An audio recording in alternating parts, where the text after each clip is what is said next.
Welcome to the fifth episode of सोशो talks. इस episode में हमारे साथ हैं अंकुश, जो को फाउंडर हैं लेसन के। So lesson is let's educate children in need. तो अंकुश, आपका स्वागत है पॉडकास्ट के ऊपर और कॉन्ग्रेचुलेशंस लेसन के 9 साल पे। Thank you Abhishek and thank you so much for inviting me यार प्लेटफॉर्म पर पॉडकास्ट के अपने। एंड अभी 9 साल हो गए हैं। हाँ, तो अभी तो मुझे लग रहा है थोड़ा सा ही समय हुआ, अभी बहुत सारी चीजें अभी और करनी है। So hope for the best. Thank you. ठीक है, चलो congratulation on the 9 year journey. अभी we see that you are young, ठीक है। आप इनिशियली आपने स्टार्ट किया इसे 9 साल पहले। तो मैं जानना चाहूंगा कि जो उस समय के अंकुश थे और जो उस समय के को फाउंडर्स थे, उनके दिमाग में क्या चल रहा था लेसन को स्टार्ट करने से पहले। बहुत ही इंटरेस्टिंग सवाल पूछा अभिषेक आपने। इसके लिए ना मेरे को आपको कहानी से ही शुरुआत करनी पड़ेगी, क्योंकि जैसे हम अपने सेशन में भी ना स्टोरी टेलिंग करते हैं। सो आपके इस सवाल को उत्तर करने के लिए ना मेरे को 2015 में जाके आपको बताना पड़ेगा कैसे कैसे क्या क्या चीजें थी। और हो सकता है कि आपको जो आपने मुझे सवाल पूछा वो भी थोड़ा सा क्लियर हो जाए, कि अंकुश और जो जिन्होंने इस संस्था को शुरू किया था, तो उस समय हमारे दिमाग में क्या चीजें चल रही थी। सो 2015 में जब मैं कॉलेज में था, मैं रामानुजन कॉलेज से इकोनॉमिक्स ऑनर्स कर रहा था। और मेरे साथ में लगभग लगभग हम 3 लोग थे, मेजर जो लोग थे जिन्होंने शुरू किया था। इनिशियली क्या था ना, लेसन एक वॉलंटियरिंग ग्रुप था। तो हम क्या करते थे कि मैं हो गया, उस समय कुछ फाउंडर को फाउंडर वाला भी कुछ ऐसा नहीं था। बस ये था कि कुछ शुरू में जो लोग हैं ना, ऐसा होता था ना, अभी ये फाउंडर को फाउंडर वाली चीजें अभी ज्यादा प्रचलन में आई हैं। हम्म। पर पहले ऐसा होता था कि इतने लोग हैं, ठीक है, ये सब लोग मिलके कुछ कुछ कर रहे हैं। ये वॉलंटियरिंग एक ग्रुप था बहुत बड़ा, तो अराउंड मुझे लग रहा है कि एक्टिवली 250 से ऊपर लोग होंगे उसमें। और हम्म। 500 तक हमारे पास लोग थे जो वॉलंटियर्स थे।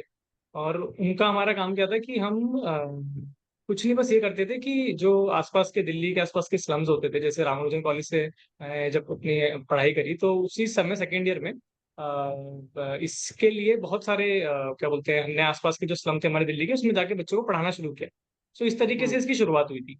और मैं अगर मैं अपनी बात करूं तो मैं भी एज अ वॉलंटियर ही लेसन में जुड़ा था। इससे पहले क्या था कि हमारे ही मतलब मेरी स्टोरी जानने के लिए इसकी शुरुआत ऐसे कुछ हुई कि एक हमारे कॉलेज के ग्रुप पे ना, जैसे क्या होता था शुरू शुरू में, बहुत व्हाट्सएप ग्रुप बहुत बनते थे कि हमारे कोर्स के ग्रुप हो गए, कॉलेज के कुछ ग्रुप हो गए। ऐसे व्हाट्सएप ग्रुप था हमारे कॉलेज का ही, उसी में एक मैसेज आया था कि एक वॉलंटियरिंग ग्रुप है, और वो वॉलंटियरिंग ग्रुप बच्चों को एजुकेशन प्रोवाइड कराने के लिए अलग अलग समझा रहा। तो उसमें मैंने फिर अपने आप को वॉलंटियर ऐसा रजिस्टर किया था। मेरी जर्नी वहां से है, एज अ वॉलंटियर से लेसन में ही, मतलब लेसन तो तब लेसन था ही नहीं, तो हम्म। नाम नहीं था सच। और ना रजिस्टर्ड था। उस समय फिर जब शुरू किया था, तो बस ये था कि आसपास के स्लम में जाना है, बच्चों को एजुकेशन में बहुत प्रॉब्लम आती है कि जब हम भी स्कूल में थे तो क्या होता था कि कोई हमें ना कोई एकेडमिक में कोई गाइड करने वाला ऐसा होता नहीं था। जो होते थे वो ट्यूटर्स होते थे जो कि पेड सर्विसेज देते थे। सो मतलब ये हमेशा सोचते थे कि यार कोई अगर फ्री में थोड़ा सा हेल्प कर देना तो थोड़ी सी हेल्प भी चाहिए, मतलब अपने को। ऐसी चीजें हम भी सोचते थे। वहीं से ही हमारे दिमाग में भी ये था कि यार बच्चे बहुत सारे हैं, और टैलेंटेड बच्चे बहुत हैं, मतलब हमारे इंडियंस ना बहुत टैलेंटेड हैं। उनको बस थोड़ा सा सपोर्ट करके उनको शायद स्कूल में हम हेल्प कर सकते हैं, स्कूल के एकेडमिक्स में। तो वहाँ इतनी सोच थी बस कि बच्चों को पढ़ाना है और कॉलेज के बाद जाना है, और बच्चों को पढ़ाना है, सैटरडे संडे को ज्यादा टाइम रहेगा और बच्चों को बस पढ़ाएंगे, और उनके जो एकेडमिक नॉलेज है उसको थोड़ा सा एनहेंस कर देंगे अपने और अपने दोस्तों के जरिए। ये था एक लेसन की शुरुआत में हम जो करते थे। सो आप इसी से जोड़ते हुए मुझे बताइए कि यहाँ से लेसन की जो इनिशियल फाउंडेशन है वो वॉलंटियरिंग से बनी। पर अगर आप अभी देखते हैं तो लेसन काफी डिफरेंट चीजों पे काम कर रहा है। आपने बहुत सारी प्रॉब्लम्स देखी और लेसन के थ्रू आप उन्हें सॉल्व कर रहे हैं। तो आप थोड़ा उस जर्नी के बारे में बताइए कि आपने किस तरीके से वो प्रॉब्लम्स देखी, आपको कितना टाइम लगा वो प्रॉब्लम्स फिगर आउट करने पे और फिर उसका सोल्यूशन प्रोवाइड करने में। सो अभिषेक क्या हुआ ना, जब ऐसे वॉलंटियरिंग वॉलंटियरिंग खेल रहे थे ना, सो इनिशियली क्यों क्या था, क्योंकि वॉलंटियर्स थे यार, बस यही कर रहे थे कि वॉलंटियर हैं, क्योंकि और ज्यादा कुछ आइडिया था नहीं। और हमेशा से लगता था कि ना हमारी सोसाइटी में सिर्फ दो ही सेक्टर है, ठीक है, मतलब ये लगता था हमेशा से कि एक तो हो गया सरकारी, मतलब गवर्नमेंट सेक्टर हो गया, ठीक है, and second one is corporate, तो दो ही चीजें पता थी। और 2015-16 में तो पता ही नहीं था कि ऐसा कुछ थर्ड सेक्टर भी ना कुछ है, सोशल सेक्टर जिसको डेवलपमेंट सेक्टर कहते हैं। सो उसके बारे में ज्यादा किसी को आइडिया नहीं था, और जो कुछ कुछ जो लोग थे उनको थोड़ी बहुत इंफॉर्मेशन थी कि जो शायद इस सेक्टर में बहुत समय से काम कर रहे हैं, और ये उन कुछ लोगों ने इसको डेवलप किया है। तो जब क्या बोलते हैं, हमने शुरू में जब काम करना शुरू किया, सो सॉरी मैं आपके क्वेश्चन को थोड़ा सा घुमाऊंगा, मुझे लग रहा है। आपने ठीक एग्जैक्टली है। पूछा क्या था विषय? मैंने ये पूछा था कि आपने बहुत सारी प्रॉब्लम्स उस टाइम पे आइडेंटिफाई करी होंगी, हम्म। और लेसन जो इस टाइम पे शेप हुआ है, उसका जो प्रोग्रेस हुआ है वो किस तरीके से हुआ है। सो तो उस समय क्या था कि हम जैसे वॉलंटियरिंग कर रहे थे, और मतलब हम बच्चों को हेल्प कर रहे थे।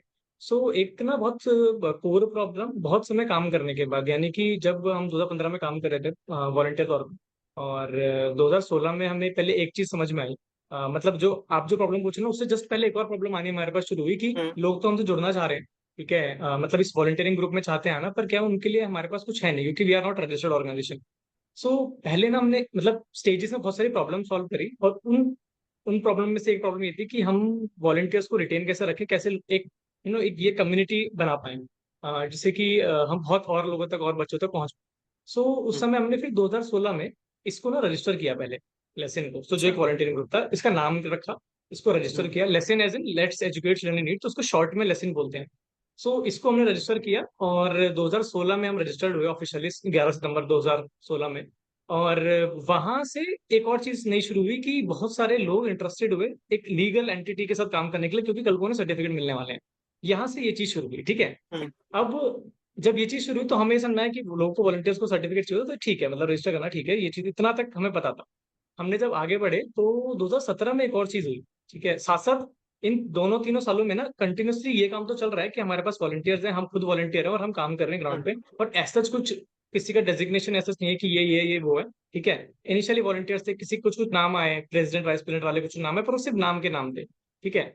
और हम दिल्ली के जैसे संजय कॉलोनी हो गया, ठीक है, मानसरोवर हो गया, शादीपुर हो गया, तो मुझे लग रहा है बहुत मेजर मेजर हमने स्लम एरियाज में काम कर रहे थे उस समय बहुत इंटेंसिवली। अब क्या हम्म। हुआ 2017 में ना, मेरे साथ नुपुर और रोहित भी थे, ठीक है। वो रोहित जो है वो को फाउंडर है आज आज आज के समय में, ठीक है। और वो महाराजा किशन कॉलेज में है, और नुपुर मेरी कॉलेज से थे जो बीटेक कर रही थी। सो ये दो लोग थे ना, इनको हम मतलब क्योंकि हम देख एक्सप्लोर करना चाह रहे थे सेक्टर को कि है भी क्या चीज है, ठीक है, तो थोड़ा बहुत 17 में हमें आइडिया लगा, और उस समय इन दोनों ने एक फेलोशिप को क्रैक किया, जो कि थी प्रवाह, एक ऑर्गेनाइजेशन है, उनकी फेलोशिप थी चेंज रूमर्स फेलोशिप। उस हम्म। फेलोशिप की वजह से हमें थोड़ा सा आइडिया लगा इस सेक्टर के बारे में। और फिर हमें समझ में आया कि इस मतलब ऐसा नहीं है कि इसमें हम फुल फ्लेज या फिर फुल टाइम तरीके से काम नहीं कर सकते। सो ये एक अपने आप में एक तीसरा सेक्टर है जो ग्रो कर रहा है, बस पता नहीं है। तो वहीं से ना हमारे एक वॉलंटियरिंग लाइफ से, वॉलंटियरिंग ऑर्गेनाइजेशन की चीज से एक फुल टाइम हम सोचना शुरू करें कि कैसे अभी फुल टाइम टीम हम बना सकते हैं, क्योंकि ऐसा होता है। ऐसा नहीं कि सिर्फ वॉलंटियर के तौर पर रहेगा, पर लोगों की सैलरी जाएगी, तो फुल जैसे फॉर प्रॉफिट काम करता है, उस तरीके से नॉट फॉर प्रॉफिट भी काम करते हैं। तो ये चीजें समझ में, फंड रेजिंग समझ में आई, तो वहां से एक चीज शुरू हुई।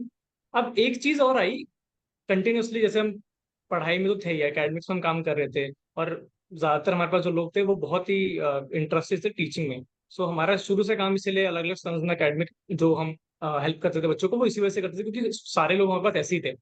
और दिल्ली यूनिवर्सिटी का मैक्सिमम क्राउड हमारा सारा हमारे पास था।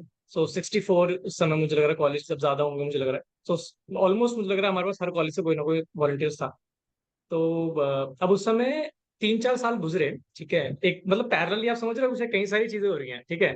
और स्टोरी भी ऐसी है लेसन की कि एक तरफ हम लीगल कुछ सोच रहे हैं कि यार ऑर्गेनाइजेशन को रजिस्टर भी करना है, चीजें भी करनी है, साथ साथ हम स्लम्स में जा रहे हैं, बच्चों को एजुकेशन दे रहे हैं, और उनको हेल्प कर रहे हैं कि उनको जो सब्जेक्ट नॉलेज जो है, मैथ्स हो गया, साइंस हो गया, कोई भी सब्जेक्ट में जो प्रॉब्लम है उसमें हेल्प कर रहे हैं। साइमल्टेनियसली एक और चीज है कि हम काम तो कर रहे हैं, पर काम से कुछ हमें इम्पैक्ट तो नहीं मिल रहा, तो उसको इवेल्युएट करना है क्या, ठीक है। अब इवेल्युएशन में भी एक और एक तीसरी चीज, चौथी चीज आ गई, ठीक है, अब इवेल्युएशन कैसे करना है, तो ऐसी मल्टीपल चीजें साथ चल रही थी। सो दो पार्ट मैंने आपको बताया, तीसरी चीज आती है जो साइमल्टेनियसली चल रही थी, वो थी प्रॉब्लम। जैसे कि ना मुझे लगता है कि कोई भी इंसान जब कुछ काम शुरू करता है ना, तो उसको एक चीज बहुत क्लिक करती है, ठीक है, ये प्रॉब्लम, ठीक है, कि ये प्रॉब्लम मेरे को बहुत बॉदर कर रही है, उस प्रॉब्लम में हम काम करना शुरू करते हैं। सो लेसन के हम्म। साथ भी यही था। और हमें समय लगा प्रॉब्लम समझने में भी, हमें ऑलमोस्ट 2015 से लेके 16, 17, 18, 19 तक, मतलब 19 के 18 के एंड तक हमें ना प्रॉब्लम को आइडेंटिफाई करना में थोड़ा सा समय लगा। और हम ओवर द टाइम ये समझ तो रहे थे कि हम काम कर रहे हैं, 2 साल हो गए, 3 साल हो गए, पर प्रॉब्लम ये है कि हम जिस बच्चे के साथ एंगेज कर रहे हैं, शायद क्योंकि हम कम एंगेजमेंट रख रहे हैं, क्योंकि हफ्ते में 2 दिन या हफ्ते में 3-4 दिन ही हो पा रहा है, हम तो पूरे हफ्ते नहीं जा रहे, ये एक रीजन हो सकता है। पर जिनके साथ हम इन्वॉल्व बहुत इंटेंसिव तरीके से हैं, बच्चों में अभी भी ये प्रॉब्लम है कि अगर वो बच्चा 6 क्लास में है ना, तो उसको सिर्फ 3rd क्लास तक की ही जो नॉलेज जो है ना, सब्जेक्टिव नॉलेज उतनी आती है। और ऐसे 10th क्लास में बच्चा पहुंच गया और उसको सिर्फ 7 तक के वो एडिशन सब्ट्रैक्शन की ही चीजें कर पा रहा है, तो 10th तो बहुत ही अलग चीज है। तो इतना बड़ा गैप कैसे? और ऐसा नहीं सिर्फ एक दो बच्चों में, मेजोरिटी बच्चों में यही प्रॉब्लम है।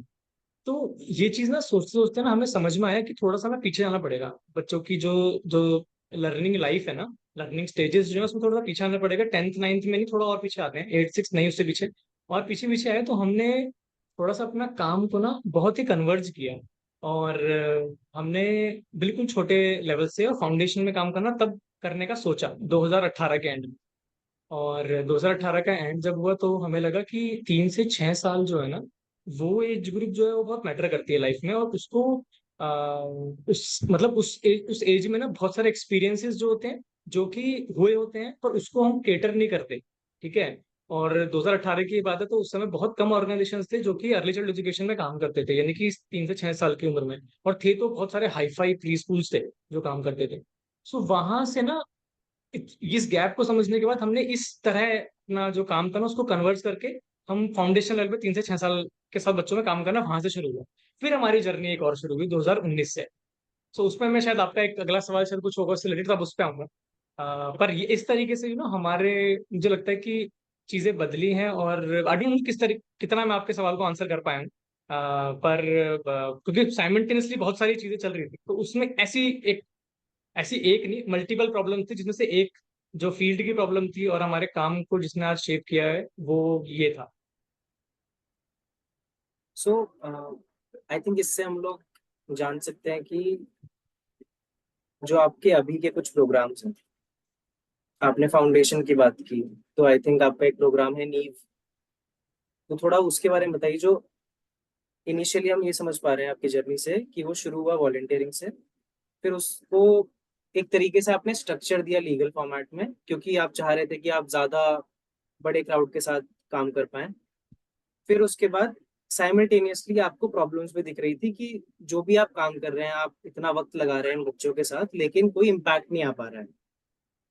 राइट। हम्म। अब इससे आप 2018 एंड तक या 2019 के स्टार्टिंग तक पहुंचे, जहां पे आपने रियलाइज कर लिया कि हम लोग को फोकस करना पड़ेगा 3 से 6 साल के बच्चों तक।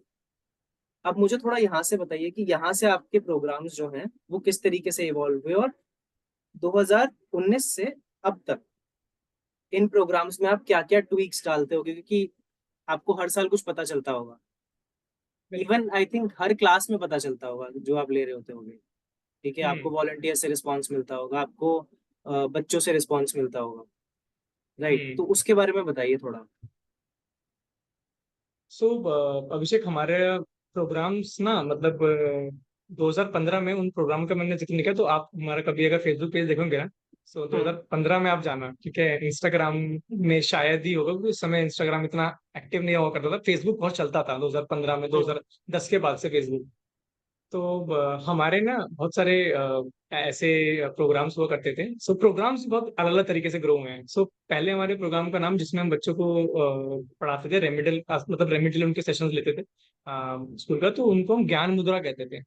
सो अब इनिशियली समय था, वो तो नाम कुछ ऐसा अलग सा रखना था, तो हमने ज्ञान मुद्रा रखा कि ज्ञान और मुद्रा, मतलब अब मुझे भी पता है, ये याद नहीं है कि मुद्रा क्यों रखा, ठीक है, मेरे को भी लगा कि मुद्रा मतलब मुद्रा इज करेंसी, ठीक है। सो या उस पैसे की, पैसे को कहते हैं, तो ज्ञान की अब होगा कुछ रीजन, हम सबने मिलकर सोचा होगा, कुछ होगा, उस समय सोच रहे होंगे हम। तो तब ज्ञान मुद्रा एक नाम रखा था, एक रूबरू नाम रखा था एक सेशन का, जिसमें हम सब वॉलंटियर्स को मिलाते थे और रखते थे। और उनके साथ में हम ये ब्रेनस्टॉर्मिंग करते थे किस तरह से काम करना है। और एक गेट हम्म टुगेदर होना बहुत जरूरी है। ये नहीं कि हम काम काम कर रहे हैं, पर जो टीम काम कर रही है ना उसके साथ मिलके बैठ के बातचीत होना बहुत जरूरी है। तो हम्म बातचीत में हमेशा फोकस होने की वजह से हमारा एक और जो इवेंट बेस्ड सेशन होता था जिसका नाम रूबरू होता था, यानी कि एक दूसरे से जान पहचान बढ़ाना, रूबरू होना। हम्म तीसरा जो था वो था कलाकृति। ये मैं आपको वो बता रहा हूँ नाम, जो प्रोग्राम जो 2015 में जिन नाम से जो हम चलते थे। हम्म सो कलाकृति में क्या था कि उसमें हम जैसे नाम था कला से, तो हम क्रिएटिव डेवलपमेंट की चीजें कुछ कुछ करते थे, सेशंस लेते थे। आज के जमाने में कहेंगे तो आर्ट एजुकेशन के अराउंड हम सेशंस लेते थे उस समय में। इसको हम तब बोलते थे कि हम कुछ ओरिगामी के सेशंस लेंगे, हम कुछ पेपर मैचे की कुछ चीजें करेंगे, और कुछ अलग अलग कलर से एक्सप्लोरेशन करेंगे, चाहे वो ऑयल पेस्टल्स हो, चाहे वो टेम्परा हो, चाहे कोई भी कलर्स हो। सो तब पता नहीं था। आज आज हम समझते हैं कि उसे आर्ट एजुकेशन का पूरा हम्म एक सिस्टम कहते हैं, और वो अपने आप में एक बहुत बड़ी ब्रांच है। सो वो भी हम करते थे कलाकृति के नाम से 2015 में। सो तीन ये थे मेजर मेजर। अब ये ना 15 में रहे, 16 में रहे, 17 में रहे, ठीक है, 18 में भी रहे। 19 में ना हमें जो समझ में आया प्रॉब्लम, सो जो ज्ञान मुद्रा था और जो कलाकृति था, ठीक है, वो जुड़ गया। ठीक है, और वो मिलके ही ना, वो मिलके ही जो आप नींव जो प्रोग्राम आपने जो देखा भी होगा वो उस तरीके से डेवलप होगा। क्योंकि क्या होता है कि 3 से 6 साल में ना बच्चों की जो डेवलपमेंट होते हैं, तो उसमें 5 बहुत इंपॉर्टेंट डेवलपमेंटल डोमेन्स होते हैं, यानी कि विकास के क्षेत्र रहते हैं। सबसे पहला होता है हमारा फिजिकल डेवलपमेंट, कॉग्निटिव, फिजिकल मतलब शारीरिक, फिर होता है मानसिक, होता है कॉग्निटिव, फिर क्रिएटिव होता है, और फिर हमारा क्या बोलते हैं, एक और होता है सोशल इमोशन होता है, और एक हमारा होता है लैंग्वेज डेवलपमेंट। तो ये 5 चीजें होती हैं। सो जिन डेवलपमेंट क्षेत्रों में, यानी कि जिन विकास के क्षेत्रों में हमें काम करना होता है अर्ली चाइल्ड एजुकेशन में, यानी कि 3 से 6 साल।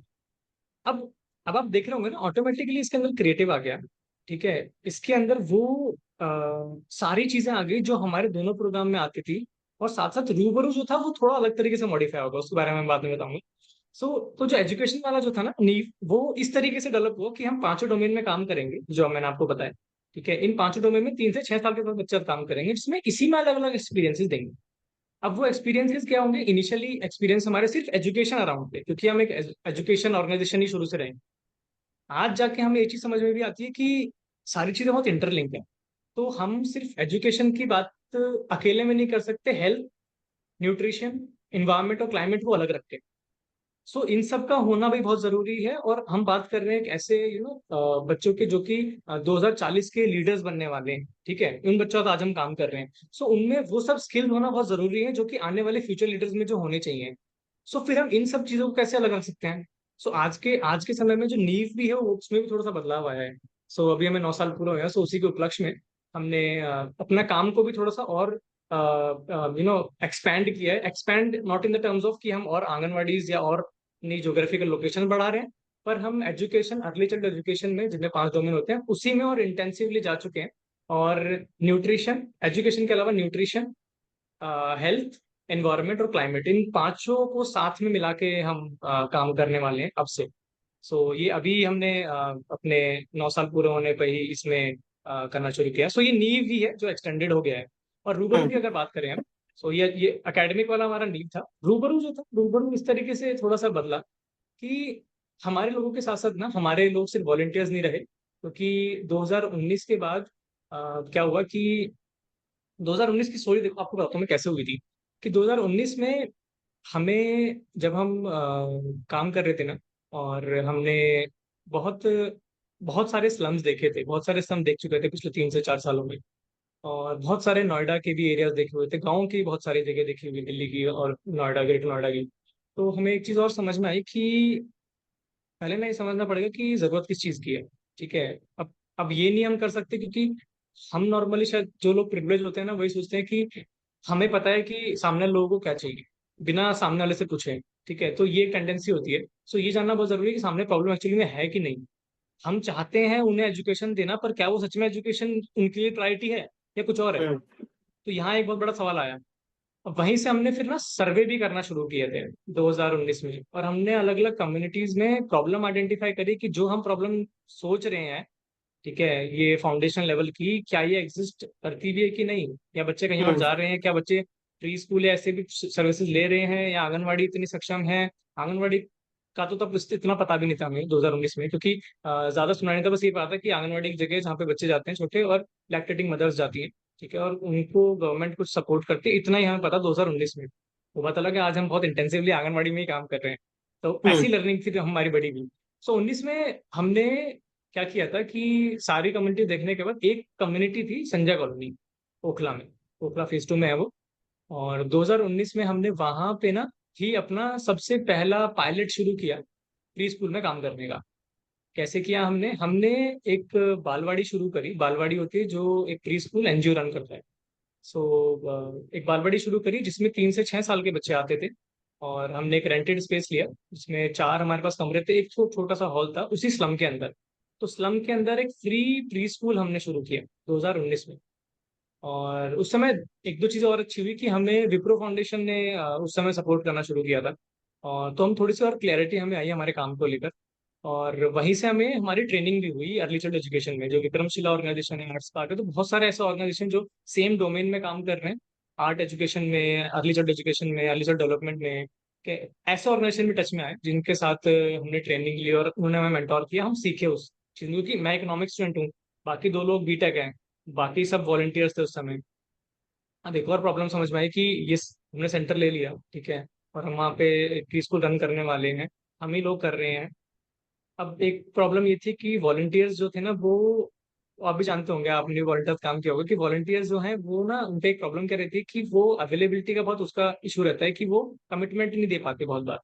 या हम ना उन पर रिलाई नहीं कर सकते ये बोल के कि अगर वो 3 सेशंस लेने आ रहे हैं या 3 दिन आ रहे हैं तो वो 3 दिन आएंगे या नहीं आएंगे। और ये भी सच बात है कि वो अकाउंटेबल भी नहीं, क्योंकि वो वॉलंटियर है। वॉलंटियर अपने आप में एक शब्द यही कहता है कि हम्म। स्वेच्छा अनुसार वो काम करना चाहते हैं। हम्म। वहां पे एक चीज हमें और समझ में आया अभिषेक, और वो मुझे लगता है कि शायद एक हमारा थोड़ा सा गलत डिसीजन भी, मुझे आज लगता है, हमारी टीम को लगता है, कि हमने ना 2019 के बाद से ना अभिषेक अपना वॉलंटियरिंग का जो पूरा हमारा, जो हम एक वॉलंटियरिंग लेड ऑर्गेनाइजेशन हम्म। शुरू हुए थे, हमने उसको बंद कर दिया था। हमने अच्छा। 2019 के बाद कोई वॉलंटियर नहीं लिया। हमने ये क्लियर कर दिया कि हम वॉलंटियर्स नहीं ले रहे हैं अभी। ठीक है, कभी जैसे कुछ कॉलेज से कुछ इंटर्न्स कभी आ गए विजिट करने, कुछ कुछ दिन के लिए अगर उनको इन्वॉल्वमेंट था, ऐसे कर लिया। पर ऐसे फुल फ्लेज वॉलंटियरिंग के तौर पे हमने उसे क्लोज कर दिया। हमने ये सोच लिया कि हमें एक फुल टाइम टीम चाहिए काम करने के लिए, अच्छे से काम करने के लिए और इन डेप्थ काम करने के लिए फुल टाइम टीम की बहुत जरूरत है। वॉलंटियर्स बिल्कुल नहीं लेंगे, ये एक गलत चीज हमने शायद करी कि वॉलंटियर्स बिल्कुल नहीं लेना। आप समझ रहे हो? ये एक थोड़ा सा था कि बिल्कुल हम थोड़े से रिजिड हो गए थे शायद कि वॉलंटियर्स की वजह से, तो हमने थोड़ा उनको कहते कि वॉलंटियर्स हम नहीं लेंगे। तो 19 में हमने अपनी टीम में उसी कम्युनिटी से जहाँ पे हमने अपना फ्री में प्री स्कूल ज्वाइन किया, वहीं से हमने लोकल वुमेन हायर करी। वो हायर कैसे हुई कि बच्चे जो हमारे पास आते थे पढ़ने के लिए, उन्हीं के पेरेंट्स थे जो बहुत इंटरेस्टेड हो गए हमारे काम को देख के कि हम आपसे जुड़ना चाहते हैं। तो संजय कॉलोनी से ही आज हमारे जो 2 बहुत शानदार फैसिलिटेटर हैं, जो सबसे पहले जो फैसिलिटेटर जो हमें वहां से मिले थे संजय कॉलोनी से, वो है ज्योति ज्योति देवी, जो आज हमारी टीम में, जिन्हें 4.5 साल हो गए हैं काम करते हुए फुल टाइम टीम के तौर पे। और वो एक बच्चा आया करता था उसका नाम था रोनिश, सो उसी की मदर है। सो वो बहुत इंटरेस्टेड थी, वो पहली लेडी थी जिन्होंने उस कम्युनिटी से हमें ज्वाइन किया था। उसके बाद से सिलसिला चलता रहा और हम ने वहाँ उसी कम्युनिटी से 3 लोग हायर किए थे। और फिर जैसे जैसे हमारा प्रोग्राम एक्सपेंड करा तो और कम्युनिटी में हमने काम करना शुरू किया, तो वहां से फिर हमें और लोग मिले। सो हमारा मॉडल इस तरीके से चेंज होता गया, प्रोग्राम भी इस तरीके से चेंज होता गया, और रूबरू भी जो था लोगों से मिलना और ये सब चीजें, तो वो भी थोड़ा सा इस तरह चेंज हुआ कि लोग जो हमारे साथ जो वॉलंटियर्स थे, अब उनके साथ रूबरू सेशन ना होकर, यानी कि उनके साथ एक बातचीत का माहौल ना होकर, हम अपने डोनर्स, अपने पोटेंशियल लोग जो हमें कल को सपोर्ट करने वाले हैं, या फिर हमारे जो पार्टनर्स हैं, उनके साथ हम मिलके बातचीत करना हमने शुरू किया। फुल टाइम टीम जो थी उनके साथ मिलके बातचीत करना शुरू किया, जिसको हमने रूबरू रखा।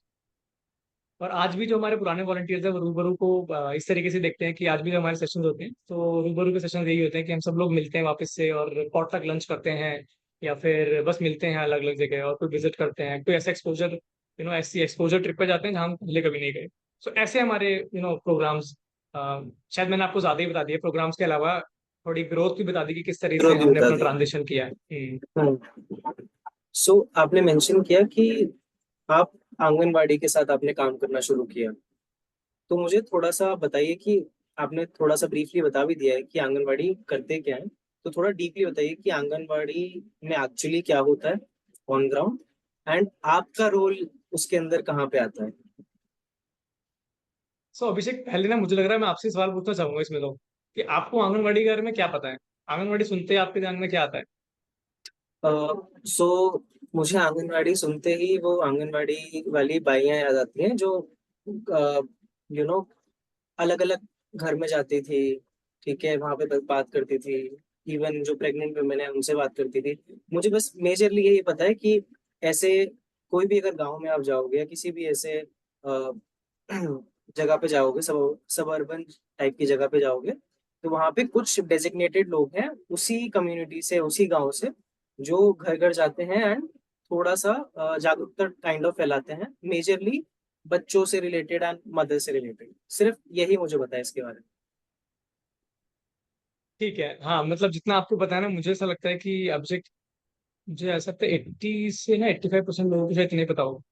बल्कि हो सकता है ये जो आंकड़ा हो ये थोड़ा ज्यादा भी हो, क्योंकि ना लोगों को यही पता है। पर इसीलिए हम हमेशा ना जब कुछ करते हैं तो हम हमेशा ये चाहते हैं कि लोग आएं और आंगनवाड़ी देखें जहाँ हम काम करें। जो आपका सवाल था ना उस पर अगर मैं दोबारा से आऊँ, तो आंगनवाड़ी की शुरुआत ना बहुत समय पहले हुई थी, जब हमारा देश बहुत गरीब हुआ करता था, ठीक है। और जस्ट हम आज़ादी में मिली थी, और एक बहुत बड़ी प्रॉब्लम सामने आ रही थी, माल न्यूट्रिशन, ठीक है।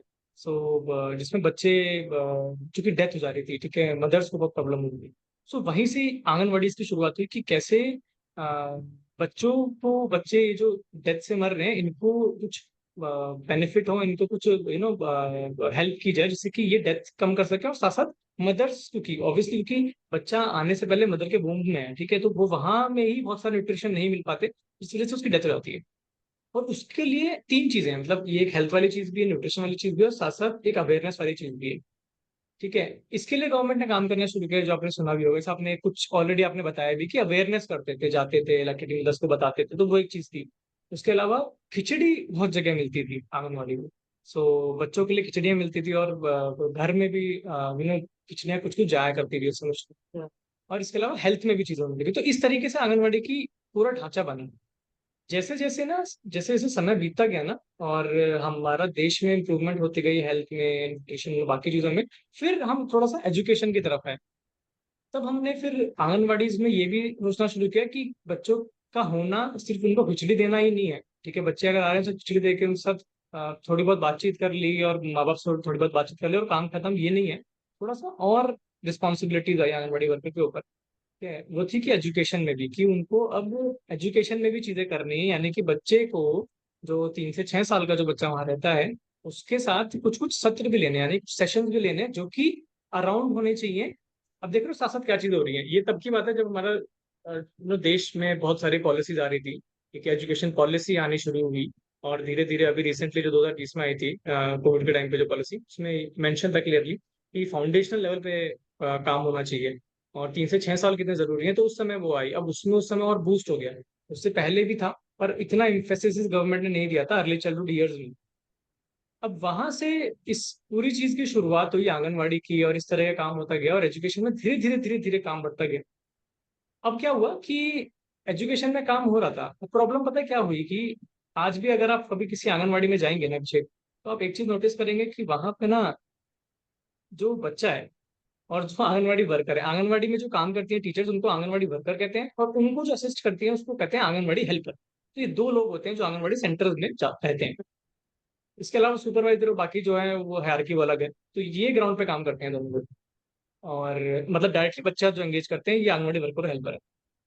और अब क्या होगा कि जैसे जैसे ये चीजें आई ना, जो मदर जो वहाँ पे आंगनवाड़ी वर्कर थी, वो, और जो बच्चे हैं, आप कभी विजिट करेंगे आप देखेंगे कि जो आंगनवाड़ी वर्कर है ना, उसकी एज बहुत ज्यादा है। और एक 40-45 साल की जो औरत है, वो एक 3 साल के बच्चे के साथ एंगेजमेंट कर रही है। आप समझ रहे हैं कितना बड़ा गैप है यहाँ पे भी एक, ठीक है। और ऑलरेडी हम आज के समय में ये सब बातें करते हैं, ठीक है, कि जनरेशनल गैप की हम बात करते हैं, राइट।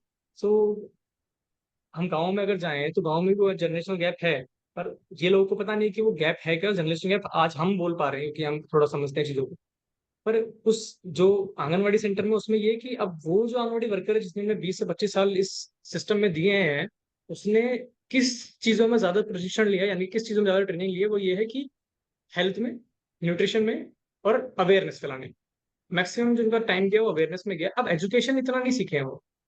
अब हम उनसे उम्मीद कर रहे हैं, जो सिस्टम थोड़ी सी उम्मीद कर रहा है, वो ये है कि जो जो जो वर्कर है और हेल्पर है, वो बहुत एफिशिएंटली बच्चे के साथ इन डोमेन में काम कर रहे हैं, जो 5 डोमेन है। ट्रेनिंग्स हो रही है, पर वो इस हद तक नहीं हो रही, इस तरीके से एफिशिएंटली नहीं हो रही कि वो अपने आप को ये बोल पाए कि मैं एक 3 से 6 साल का बच्चा सारे तरीके के जो डोमेन है ना, जो मैंने आपको बताया था शुरू में 5, उनमें हर तरीके के सेशन बच्चे लें सकती हूँ। वो आज इस इतनी कॉन्फिडेंट नहीं है, उनके ऊपर बहुत बर्डन है काम का। ठीक है, तो हेल्थ और बाकी चीजें तो हमेशा थी, और कुछ कुछ ऐड होती गई समय के साथ, और ऐड होती जाएंगी। और अभी भी जैसे इलेक्शन हुए तो उस इलेक्शन ड्यूटी में चले गए, तो आप समझ रहे हैं, तो मल्टीपल रोल्स में एक आंगनबाड़ी वर्कर और हेल्पर है। मैं आपसे इस प्रॉब्लम की बात इसलिए कर रहा हूँ क्योंकि मैं फिर इस पे आऊंगा आप पे कि किस तरीके से ना लेसन, और हम लोग कोशिश कर रहे हैं कि इनमें थोड़ी सी उनमें हेल्प कर पाए, इन प्रॉब्लम को सॉल्व कर पाए। सो ये कुछ चीजें हैं कि इतनी सक्षम नहीं है, इतनी कैपेबल नहीं है अभी आंगनबाड़ी वर्कर हेल्पर। कुछ जगह हैं, ऐसा नहीं है देखो हर तरह के लोग हर जगह होते हैं, तो कुछ लोग हैं, कुछ आंगनबाड़ी वर्कर हैं जो कि बहुत शानदार चीजें कर रहे हैं, और वो बहुत अच्छे से इन्वॉल्व भी हैं चीजों में। ठीक है, और वो मोटिवेटेड भी हैं। पर ज्यादातर केसेस ये देखे गए हैं कि ऐसा नहीं है, तीनों तीनों चीजें नहीं है, मोटिवेटेड नहीं है। ठीक है, कंसीडर भी बहुत बहुत सारे रीजन है। ठीक है, क्यों मोटिवेटेड नहीं है? सबसे पहला तो रीजन है कि उनकी पे जो है, ठीक है, वो बहुत बड़ा रीजन है। आपको पता है कि सिर्फ 5,000 रुपये मिलते हैं एक आंगनबाड़ी वर्कर को अपना सुबह से लेके दोपहर तक का समय देने में, बच्चे का एंगेजमेंट करने में, और उसके बाद फिर शाम के टाइम में अगर अपनी पोषण वाटिका हो गई, यानी कि जो वहाँ पे जो उन्होंने चीजें लगाई हुई उसको देखभाल करनी है, और पेरेंट्स के घर घर जाना और चीजें करना, ठीक है, और उनको बुला के लाना बच्चों को, तो इन सब चीजों के लिए आंगनबाड़ी वर्कर को जो सिर्फ 5,000 मिलते हैं, और हेल्पर को उससे भी कम मिलते हैं। सो ये है। और अभी दिल्ली में तो ऑलरेडी अभी कुछ टाइम पहले उनकी सैलरी इंक्रीमेंट की है, तो 12,000 मेरे को इतना अभी सुनने में आया कि 12,000 है शायद अभी, तो इतनी उनकी इंक्रीमेंट की है सैलरी पर। अपने यहाँ यूपी में इतना नहीं हुआ है। तो ये भी कुछ चीजें हैं जिस वजह से वो मोटिवेटेड नहीं है काम करने के लिए। देखो ये एक बहुत जेन्युइन फैक्टर है कि अगर इंसान कोई काम कर रहा है, उसको पैसे मिल रहे हैं उस चीज के, और अगर पैसे बहुत ही कम मिल रहे हैं और काम बढ़ता जा रहा है समय के साथ, ठीक है, पर पैसे तो नहीं कि तो नहीं, और काम बढ़ रहा है, अब समझ रहे हो, तो ये बहुत फ्रस्ट्रेशन बिल्ड करता है। और क्यों फिर वो इंसान सोचता भी है कि काम क्यों किया जाए। ये एक बहुत बड़ी चीज होता है कि जब ये वीडियो बाहर आए ना, तो लोगों को लगे कि यार मैंने बहुत डायरेक्टली ये बात बोली है।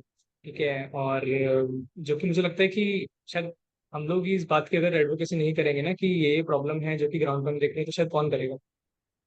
सो ये एक चीज है। उसके अलावा ट्रेंड, जैसे जैसे मैंने बात करी, जो डाइट है वो बहुत कोशिश कर रही है, और एनजीओ को अपने साथ इन्वॉल्व करके आंगनबाड़ी वर्कर की ट्रेनिंग करने के लिए, इसमें विक्रमशिला एक बहुत बड़ी ऑर्गेनाइजेशन है जिनके साथ मिलकर वो ट्रेनिंग ले रही है। पर वो हम्म। बहुत उस ट्रेनिंग की ना बहुत ज्यादा और भी जरूरत है। और ग्राउंड लेवल पे उस ट्रेनिंग का होने, जब ट्रेनिंग हुई है ना, तो ट्रेनिंग होने के बाद ये चेक करना ही बहुत जरूरी है कि उस ट्रेनिंग करने के बाद वो क्या वो चीजें अपने आंगनबाड़ी में इंप्लीमेंट कर रही है नहीं कर रही है। अगर इंप्लीमेंट कर भी रही है तो क्या उन्हें वो सपोर्ट सिस्टम मिल रहा है, कि अगर नहीं कर पा रहे हो तो प्रॉब्लम जो आ रही है हमें आके बताओ। ये लैक कर ये एक और प्रॉब्लम है जो लैक करती है कि ट्रेनिंग हो गई, ट्रेनिंग हो गई, ट्रेनिंग हो गई, पर ट्रेनिंग हो गई मतलब आप समझ रहे हो, एक जगह गए सब आंगनबाड़ी वर्कर, वहाँ ट्रेनिंग हुई, वहां से निकल आए, किसी को कुछ नहीं पता कि क्या हुआ, क्या चीज हुई। आके आप पूछोगे उनसे, बहुत कम लोगों को पता होगा कि क्या ट्रेनिंग एक्चुअली में हुआ है। तो वो बच्चों को क्या कराएंगे, वो सिखाया उन्हें वहां गया, और मतलब बहुत चीजें हैं। ठीक है, ऐसी ये दो चीजें हो गई। इसके अलावा एक ये भी चीज है कि जो आंगनवाड़ी है, जिसके समय के साथ साथ एजुकेशन में भी काम होना शुरू हुआ, और मॉडिफिकेशन कुछ कुछ और भी हुई, इसमें फिर एक और चीज है कि जो आंगनवाड़ी का जो स्पेस है ना, यानी कि जो जगह है, हमने ना रिसेंटली अभी एक अपना एक इनिशिएटिव भी शुरू किया था उसी के। तो प्रॉब्लम ये थी कि हमने बच्चों से पूछा, ठीक है, इसकी शुरुआत अभिषेक कैसे हुई। हमने ना बच्चों जब आए ना तो पूछा बच्चों से कि, क्योंकि हम आंगनबाड़ी वर्कर के साथ काम कर रहे थे, उनकी ट्रेनिंग और उनकी कैपेसिटी बिल्ड कर रहे थे। ठीक है, और हमने नोटिस किया यार कि हम काम तो कर रहे हैं, अगेन वही चीजें दोबारा से आई थी उन्होंने हमसे कि यार हम काम तो कर रहे हैं पर वो नहीं हो रहा जो हम चाह रहे हैं। बच्चे ही नहीं आ रहे हैं। बच्चे क्यों नहीं आ रहे हैं? बच्चे आना नहीं चाहते हैं। बच्चे आना नहीं चाहते, क्यों नहीं आना चाहते हैं? बच्चे इसलिए नहीं आना चाह रहे क्योंकि ना, मतलब एक 3 से 6 साल के बच्चे के लिए वहां है क्या? एक झंझर कमरा, ठीक है, जिसमें दीवार पे कुछ कुछ चीजें पेंट हो रखी हैं, मतलब ऐसी भी कुछ कुछ चीजें पेंट हो रखी है जो शायद जिंदगी में वो कभी स्कूल में जाके देखेगा। मतलब सोलर सिस्टम, एक आंगनवाड़ी स्पेस में सोलर सिस्टम पेंट हो रखा है। आप हम्म। मेरे को बताओ अभिषेक, सोलर सिस्टम आपको कब इंट्रोड्यूस हुआ था, कौन सी क्लास में? आई थिंक फोर्थ या फिफ्थ स्टैंडर्ड में हुआ होगा, फोर्थ या या आई फिफ्थ थिंक में? ज्यादा होगा। हाँ। फोर्थ या हाँ। स्टैंडर्ड में आपको इंट्रोड्यूस हुआ होगा। हाँ। 3 या 6 साल का बच्चा जो कि फर्स्ट क्लास से भी नीचे है, केजी एलकेजी यूकेजी वाले बच्चे हैं, उसके सामने एक बहुत बड़ी दीवार पे सोलर सिस्टम ने पूरा वो दीवार घेर रखा है। ठीक है, क्या वो बच्चे के लिए, मतलब वो बच्चे के लिए क्या रिलेटेबल है कुछ? अगर दूसरी दीवार पे मान लो एक चींटी बनी हुई है, या फिर एक कुत्ता बना हुआ है जो कि कुछ कुछ कर रहा है, उसका चित्र अगर बना है, ठीक है, या फिर अगर कुछ गिनतियां हैं जो कि इमीडिएटली वो उन पे आने वाला है, कुछ अक्षर हैं, ठीक है, या फिर कुछ शब्द हैं जो वो इस्तेमाल करता है, जैसे मामा मामा कहता है, ठीक है, नाना कहता है, नानी कहता है, तो वो अगर शब्द कूट कूट के लिखे हैं, ठीक है, इनको हम अक्षर चार्ट भी कहते हैं, हमारे सेशन होते हैं उसमें। सो अगर ये चीजें लिखी हैं, बच्चों को अगर कहानी सुनाई जाए, तो कहानी के जो किरदार हैं, यानी कि एक किताब है जैसे बैंगनी जोजो, उसमें कुत्ता होता है, उसकी कहानी है, ठीक है, जामुन के पेड़ के नीचे वो रहता है, उसकी बहुत शानदार कहानी, कभी आपको समय मिला तो आप पढ़ना। तो द पर्पल जोजो भी कहते हैं, और हिंदी में द बैंगनी जोजो कहते हैं, और इंग्लिश में द पर्पल जोजो। सो उसका किरदार बना हुआ है, तो बच्चा ने जो कहानी सुनेगा वो उसको समझेगा, वो उसको रिलेट करेगा, एसोसिएशन बनाएगा उसका दिमाग। पर एक सोलर सिस्टम में क्या वो एसोसिएशन बनाएगा, आप समझ रहे हो? तो कुछ जगह तो ये है कि आंगनवाड़ी में ढांचा ही नहीं है, ये मतलब ये कमरा ही मिसिंग है, पहली चीज। कि वो खुले में कहीं सेशंस लिए जा रहे हैं, खुले में कुछ कुछ गतिविधियां हो रही हैं बच्चों के साथ, ठीक है। कुछ जगह जहाँ कमरे हैं, वहाँ कमरों की हालत बहुत खराब है, जहाँ पे तीन तरह की अलग अलग तरह की तरह समस्याएं आ रही हैं कि पहली चीज कि वो साफ नहीं है, ठीक है, तो बहुत गंदगी वहां रहती है, सफाई कभी कभी होती है, कभी कभी नहीं होती। और दूसरी चीज कि जो वहां पे कुछ ऐसा नहीं है कि बच्चा आए और उसको मजा आए। हम भी जब बच्चे थे ना, हम स्कूल, मुझे याद है हम स्कूल भी इसलिए जाते थे क्योंकि मजा आता था, दोस्तों से मिलते थे, खेलेंगे जरूर, कुछ और हो ना हो, मैथ साइंस सब्जेक्ट किसी में इंटरेस्ट नहीं था, पर ओडीए जब आता था ना, जब गेम्स का पीरियड होता था, गेम्स के पीरियड के लिए हम बहुत वेट करते थे। और किसी दिन मैंने अपनी लाइफ में, मुझे अगर मैंने कभी छुट्टी नहीं की, जब गेम्स का पीरियड, जिस दिन हमारे थर्सडे शायद गेम्स होता था और वेडनेसडे होता, मैं हर दिन स्कूल गया हूँ, बारिश भी हुई है तब भी उस दिन स्कूल में, क्योंकि उस दिन गेम्स का पीरियड था, और ग्राउंड में जाने को मिलेगा, खेलने को मिलेगा। और क्लास, अगर क्लास मान लो, कभी मान लो बारिश भी हो रही हो, क्लास में देखेंगे तो कोई टीचर नहीं आएगा हमें चीजें कराने के लिए, हम खुद में बहुत चीजें कर सकते हैं इंडिपेंडेंटली। आप समझ रहे हो? तो पर आंगनवाड़ी में अगर देखें, उन बच्चों के लिए वो स्पेस में कुछ है ही नहीं ऐसा। तो ये चीज हमें समझ में आई बच्चों से ही, बच्चों ने हमें बताई, और बच्चों के पेरेंट्स से हमें और चीजें पता चली। और तब हमें समझ में आया कि यार ये जो स्पेस है ना, जहाँ पे आंगनवाड़ी का कमरा मिला हुआ है, वो कमरा ही ऐसा नहीं है कि बच्चे का आने का मन करे। कुछ है ही नहीं वहां पे आने के लिए बच्चा, जो कि किस वजह से आए वहां पे, ये एक प्रॉब्लम थी। इसके अलावा एक चीज और थी कि जो हमने धीरे धीरे नोटिस की कि जो लोग हैं ना, जो पेरेंट्स हैं, वो भी नहीं भेजना चाहते बच्चों को आंगनवाड़ी, क्योंकि उन्हें लगता है कि आंगनवाड़ी में कुछ नहीं होता। आप समझ रहे हो, कुछ नहीं होता, ऐसे कि बच्चे आते हैं क्योंकि शायद थोड़ा बहुत राशन वाशन मिलता है, तो उस वजह से बहुत गरीब तबके के जो लोग होते हैं, जो कि यू नो जो लेबर्स के कुछ होते हैं, कंस्ट्रक्शन वर्कर जो होते हैं, उस साइड पे जो लोग रहते हैं, वो उनकी फैमिलीज होती हैं, वो अपने बच्चों को भेजते हैं, वो कभी कुछ समय भेजते हैं, कभी कुछ समय नहीं भेज पाते। कुछ ऐसे लोग हैं जो कि बहुत ही छोटे लेवल पे काम कर रहे होते हैं, क्योंकि बहुत सारे ऐसे किसान मजदूर लोग भी हैं, जो कि जिनके बच्चे वहाँ पे आते हैं उस आंगनबाड़ी सेंटर में। अ, तो जैसे ही मैं आंगनबाड़ी सेंटर सोचता हूँ, सबसे पहले मेरे दिमाग में सिरसा ही आता है। सिरसा ग्रेटर नोएडा में सबसे आगे कासना पारोनी का एक गाँव है, वहाँ की आंगनबाड़ी है, जिसको हमने बदला था रिसेंटली। तो तो वहाँ के जो पेरेंट्स हैं ना, पहली चीज ये कि उनको लगता है कि हम बच्चों को भेज तो रहे हैं, पर कुछ हो नहीं रहा, और हमें लगता है कि ठीक है, ये इतने साल यहाँ चला जाए, कल को स्कूल में करवा देंगे, अगर होता है तो सरकारी स्कूल में हो जाए एडमिशन, बस इतना ही हमारा ये, घर पे बच्चा क्या ही करेगा, भेज देते हैं, ये रहता है। या फिर कुछ लोगों को होता है कि क्या ही भेजेगा, छोड़ो ना, क्या भेजे, तो मतलब आप समझ लो, भेज देना भेजा कुछ ज्यादा फर्क नहीं पड़ता उनके केस में ये। तो पेरेंट्स भी इन्वॉल्व नहीं है, पेरेंट्स को भी नहीं पता कि जरूरत क्यों है बच्चे की इस उम्र में आंगनबाड़ी सेंटर में आने की, और अपने तरीके के, अपनी उम्र के बच्चों में मिलने की क्या जरूरत है, उस सेंटर पे आने की क्या जरूरत है। अर्ली चाइल्डहुड जो है ना, यानी कि जो प्रारंभिक शिक्षा है, किस जो हम बात कर रहे हैं ना, वो अर्ली ईयर्स जो है वो बहुत मैटर करते हैं, वो उसकी अवेयरनेस नहीं है। तो ये सब चीजें जो मैं आपको बताया ना, तीन चार चीजें, इसी तीन चार चीजों को पकड़ के ही ना हमने अपना ऑर्गेनाइजेशन का जो काम था नींव के अंदर ना, उसको ग्रो किया। सबसे पहली चीज, हमने बच्चे के साथ डायरेक्टली सेशन लेना शुरू किया, क्योंकि इससे दो फायदे थे। पहली चीज तो ये कि हम जो आंगनवाड़ी वर्कर और हेल्पर है, और एक और इंटरेस्टिंग चीज थी कि आंगनवाड़ी हेल्पर की ना कोई ट्रेनिंग ही नहीं होती है, कभी नहीं होती है।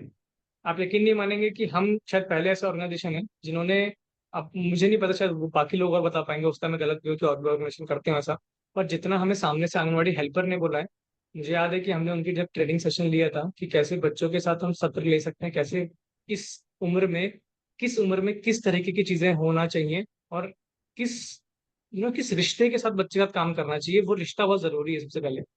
तो इस चीज के साथ हमने जब उनकी ट्रेनिंग करी आंगनबाड़ी हेल्पर्स की, तो उन्होंने हमें पता है क्या बोला, उन्होंने बोला कि भैया हमें बहुत अच्छा लगा। हमेशा क्या होता था ना कि आंगनवाड़ी वर्कर हमें बोलती थी कि आज मेरी ट्रेनिंग है, मैं जा रही हूँ, तुम यहाँ आंगनवाड़ी में जाके आंगनवाड़ी में बच्चों को देखना आज। आंगनवाड़ी वर्कर हेल्पर को बोलती थी। जब हमने ट्रेनिंग ली तो आंगनवाड़ी हेल्पर आंगनवाड़ी वर्कर को बोल रही है ये कि आप बच्चों को देखना, मेरी आज ट्रेनिंग है। सो ये जो एक एक एक सेंस ऑफ उनके पास एक अचीवमेंट आई ना कि उनकी भी ट्रेनिंग हो रही है अब, तो वो एक बहुत हम्म। उनके लिए मायने रखती है। और शायद हमेशा से ये भी चीज देखी गई है कि जो हेल्पर है और जो वर्कर है ना, उनमें भी बहुत थोड़ा भेदभाव किया जाता है, क्योंकि शायद वो जो वर्कर है वो ज्यादा उनसे एक्सपेक्टेशन रहती है चीजें करने की। पर हम्म। आपको मैं एक ग्राउंड लेवल की रियलिटी बताता हूँ कि दोनों लोग बहुत ही इक्वल तरीके से इन्वॉल्व रहते हैं। और बहुत आंगनवाड़ी सेंटर ऐसे भी है जहाँ पे आंगनवाड़ी हेल्पर जो है ना, वो ज्यादा काम और ज्यादा एफिशिएंटली काम कर रही होती है। सो हमारा जो ग्रोथ रही वो इस तरीके से रही, हमने चार तरीके से हमने काम करना शुरू किया, ठीक है, आंगनबाड़ी के अंदर। सो उन चारों पे मैं बात करूंगा क्योंकि अब मैंने आपको प्रॉब्लम और भी बता दी है। हम्म। तो सबसे पहली चीज कि हमने बच्चों का डायरेक्टली सेशन लेने शुरू किया अर्ली चाइल्ड एजुकेशन में, और पांचों डोमेन में हम काम करने लगे। आज के समय में हम अर्ली चाइल्डहुड एजुकेशन ना होकर अर्ली चाइल्डहुड डेवलपमेंट में काम करते हैं, जिसमें कि बाकी और भी एलिमेंट्स आते हैं। इसमें हेल्थ, न्यूट्रिशन और एनवायरमेंट और क्लाइमेट में बात की। इसके अलावा दूसरा जिस वर्टिकल पे हम काम करते हैं वो है आंगनवाड़ी वर्कर और हेल्पर दोनों की ट्रेनिंग होनी, कि बच्चे के साथ कैसे रहना है, बच्चे से रिश्ता कैसे बनाना है, सत्र यानी कि सेशंस किस तरह लिए जाएं वो बात की बात है, पर एक रिश्ता बहुत पहले जरूरी है।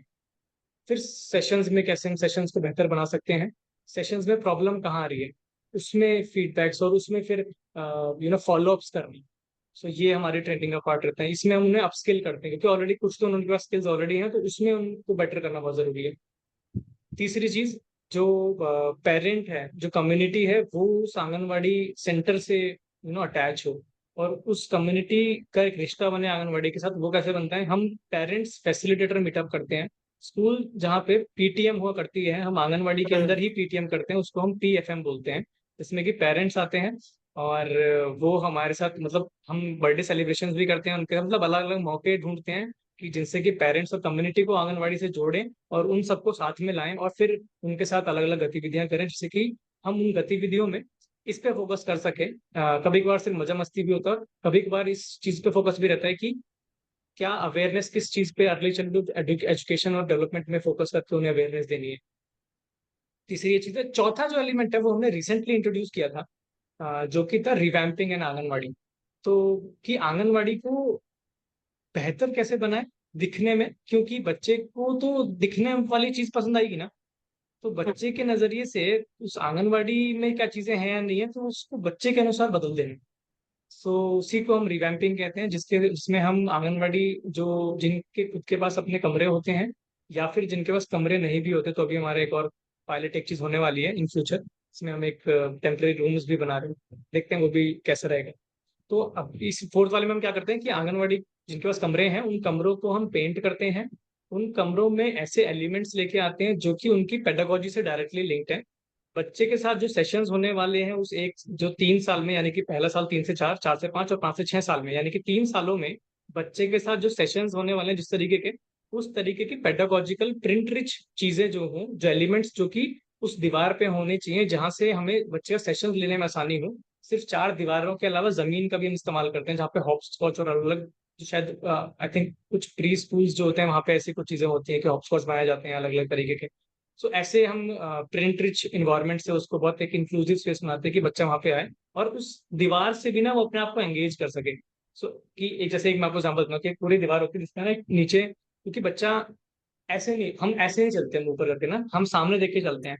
एक जो 2 फुट का बच्चा है, ठीक है, बहुत छोटा बच्चा है जो, उसके लिए दुनिया ना, जैसे अभी क्या है, हम मतलब उसके लिए दुनिया हमारे घुटनों के आसपास ही है। आप समझ रहे हो, जो वो देखता है वो उतना ही देखता है। हम्म। सो उस लेवल पे क्या चीजें बहुत जरूरी है, तो हमने उस लेवल पे बहुत सारी इंटरेस्टिंग चीजें बनाई है। जैसे एक पूरा ब्लैक बोर्ड बनाया है उन्हीं की पूरी हाइट का, उस पे वो अपने आप को एक्सप्रेस कर सकते हैं। एक तरफ जो सारे एलिमेंट है जहाँ पे मैंने अभी बात की लैंग्वेज डेवलपमेंट की, कि वो अक्षर और वो वर्ड एसोसिएशन की एक्टिविटी है जो दीवार पे ही बनी हुई है, ठीक है, इसमें बच्चा अपने आप को एंगेज करता है। उसके अलावा वो किताब जिसके साथ बच्चे रीड अलाउड्स होते हैं, वो किताब के जो कैरेक्टर्स है वो भी वहाँ सामने दर्शा रखे हैं, जिससे कि कल को जब वो किताब पढ़ाई जाए और जब वो किताब बंद भी होगी ना, तो उसको पता रहे कि ये तो मैंने जानता हूँ इसको, तो मैं तो हम्म। एसोसिएशन, यानी कि वो रिश्ता बने उस बच्चे का उस आंगनबाड़ी से, तो कल को वो बच्चा आंगनबाड़ी जरूर आएगा। सो ये चौथी चीज है जिसमें हम कॉर्पोरेट्स को भी इन्वॉल्व करते हैं। सो इसको हमने थोड़ा सा मॉडिफाई करके कॉर्पोरेट एंगेजमेंट, आपने देखा भी होगा पोस्ट मेरी, हम्म। इसमें हम कॉर्पोरेट एंगेजमेंट, हमारा पूरा एक वॉलंटियर कॉर्पोरेट वॉलंटियर एंगेजमेंट पूरा प्रोग्राम है, जिसमें हम वॉलंटियर्स को भी लेते हैं अलग अलग कॉर्पोरेट से, कुछ कुछ इंडिविजुअल भी होते हैं, कभी कभार हम खुद से भी चीजें करते हैं, और जिसकी कॉस्ट आती है वो हम उसको कवर करने की कोशिश करते हैं, जो हम इंडिविजुअल लोग हैं या फिर कॉर्पोरेट अगर इन्वॉल्व हो। सो इस चार तरीके से, इस चार लेवल्स पे हम बच्चों के साथ एंगेज कर रहे हैं नीव प्रोग्राम के अंदर। सो हमने काफी इन डेप्थ में बात कर ली कि लेसन क्या कर रहा है, क्या पहले करता था। और बट हम स्टिल थोड़ा जानना चाहेंगे कि फ्यूचर में आफ्टर 9 इयर्स, आपने बोला कि आपने कुछ एलिमेंट्स ऐड किए हैं, that is health, environment and climate and nutrition, मतलब प्रॉपरली आप नीव एक तरीके से बिल्ड कर रहे हैं बच्चे की। ठीक है। सो और क्या क्या चीजें आप देखते हैं जो आपको लगता है कि इन द नियर फ्यूचर आपको इंक्लूड करनी पड़ेंगी to actually balance things out? So सबसे पहले तो ना अभिषेक, मेरे को ना क्योंकि जैसे मैंने आपको ऑलरेडी बताई थी कि हम शुरू में एक बिल्कुल शुरू में तो एक वॉलंटियर लेड ऑर्गेनाइजेशन थे, फिर एक early childhood education led organization बने, अब ईसीडी के हम और डीप डाइव हो गए तो वो बने। और तो आज ना मतलब जब मैं सोचता हूँ कि आगे की हमारी जर्नी जो रहेगी, वो हम ना ऐसे सोचते हैं कि हम ना ये नहीं चाहते कि कोई भी ना बच्चा जो हो वो, क्योंकि क्या होता है ना कि हर इंसान का ना सीखने का तरीका होता है। क्या है, जैसे कोई चार एक जॉन एक कॉब्स मॉडल करके एक होता है, उसमें क्या होता है कि हम चार तरीके से सीखते हैं: learning by doing, learning by thinking, learning by feeling, और लर्निंग बाय ऑब्जर्विंग या वॉचिंग। सो हम्म। अब क्या होता है कि कुछ इंसान ना एकदम से चीजें सीख जाते हैं जब वो किसी को देख रहे होते हैं, कुछ इंसान वही चीज फील करके सीखते हैं, हम्म। कुछ इंसान इंसान और बच्चे में यहाँ पे एक ही चीज बोलूंगा, ठीक है, कि हम बच्चों की बात कर रहे हैं तो हमारे लिए भी वैसे वैलिड है, बताएं, आप सोचना इस पे। हाँ। और कुछ कुछ लोगों को या बच्चों को चीजें सोच के ना ज्यादा क्लैरिटी मिलती है, यानी कि वो चीज पता चली पर जब तक सोचेंगे ना तो उन्हें क्लैरिटी नहीं मिलेगी। और कुछ होते हैं जो कि जब तक उसको करेंगे नहीं ना वैसे ही उस चीज को, तब तक उनको ना वो कर मतलब तब तक वो सीखेंगे नहीं उसे। तो अब क्या होता है ना कि ऐसा नहीं होता कि हर इंसान सिर्फ एक या दो तरीके से सीखता है, तो ये होता है हम सब में कहीं ना कहीं फिट होते हैं। ठीक है, आप ये मानो कि एक वर्टिकल मैंने लाइन खींची और एक हॉरिजॉन्टल खींची, तो जो बीच में जहाँ पे इंटरसेक्शन हुआ ना, वहां पे एक सर्कल अगर हम बनाएंगे तो वहां से हमें आइडिया लगता है कि कौन किस तरीके से ज्यादा सीखता है। अब क्या है कि बच्चों की केस में अगर हम बात करें, हमें ये नहीं पता ना कि किस इंसान का कौन सी चीज स्ट्रांग है। बाय हम्म। नेचर और बाय एक्सपीरियंस ना हमारे कुछ कुछ चीजें बहुत डेवलप हो जाती हैं, यानी कि हो सकता है आज मैं करके, यानी कि लर्निंग बाय डूइंग के मेथड से मैं ज्यादा सीखूंगा, ना कि लर्निंग बाय फीलिंग, यानी कि मैं फील करके। ठीक है। सो मेरा फीलिंग वाला जो जो डिग्री होगी या फिर जो फीलिंग वाला जो मेरा चार्ट में जो पैरामीटर होगा वो कंपैरेटिवली कम होगा, पर लर्निंग बाय डूइंग ज्यादा होगा। सो जो चीजें कर रहा हूँ ना मैं उनके थ्रू ज्यादा सीखूंगा, ना कि फील करके। ये बदलता भी रहता है, सबका सबका ऐसे ऐसे नहीं होता किसी का जीरो है, सबका कुछ ना कुछ होता ही है, कम ज्यादा होता है बस। हो सकता है आपके केस में आप देख के ज्यादा हम्म। या सोच के ज्यादा आप समझते हो, अब बच्चों के केस में हमें नहीं पता ना, आपका ओवर द टाइम आप समझ जाओगे। आपसे आज मैं पूछूंगा ना, आप लोग कहते हैं इन चारों में से आप किससे ज्यादा सबसे ज्यादा सीखते होंगे, तो आप बता पाओगे मुझे आज, क्योंकि आज आप सब चीजें समझ लोगे। छोटे बच्चे में आइडेंटिफाई करना मुश्किल है। अब उनके केस में ना बहुत जरूरी है कि हर तरीके की ना उनके साथ एक्सपीरियंसेस किए जाएं, यानी कि ये चार जो मैंने चीजें बोली, हर चीज ना चार तरीके से की जाए।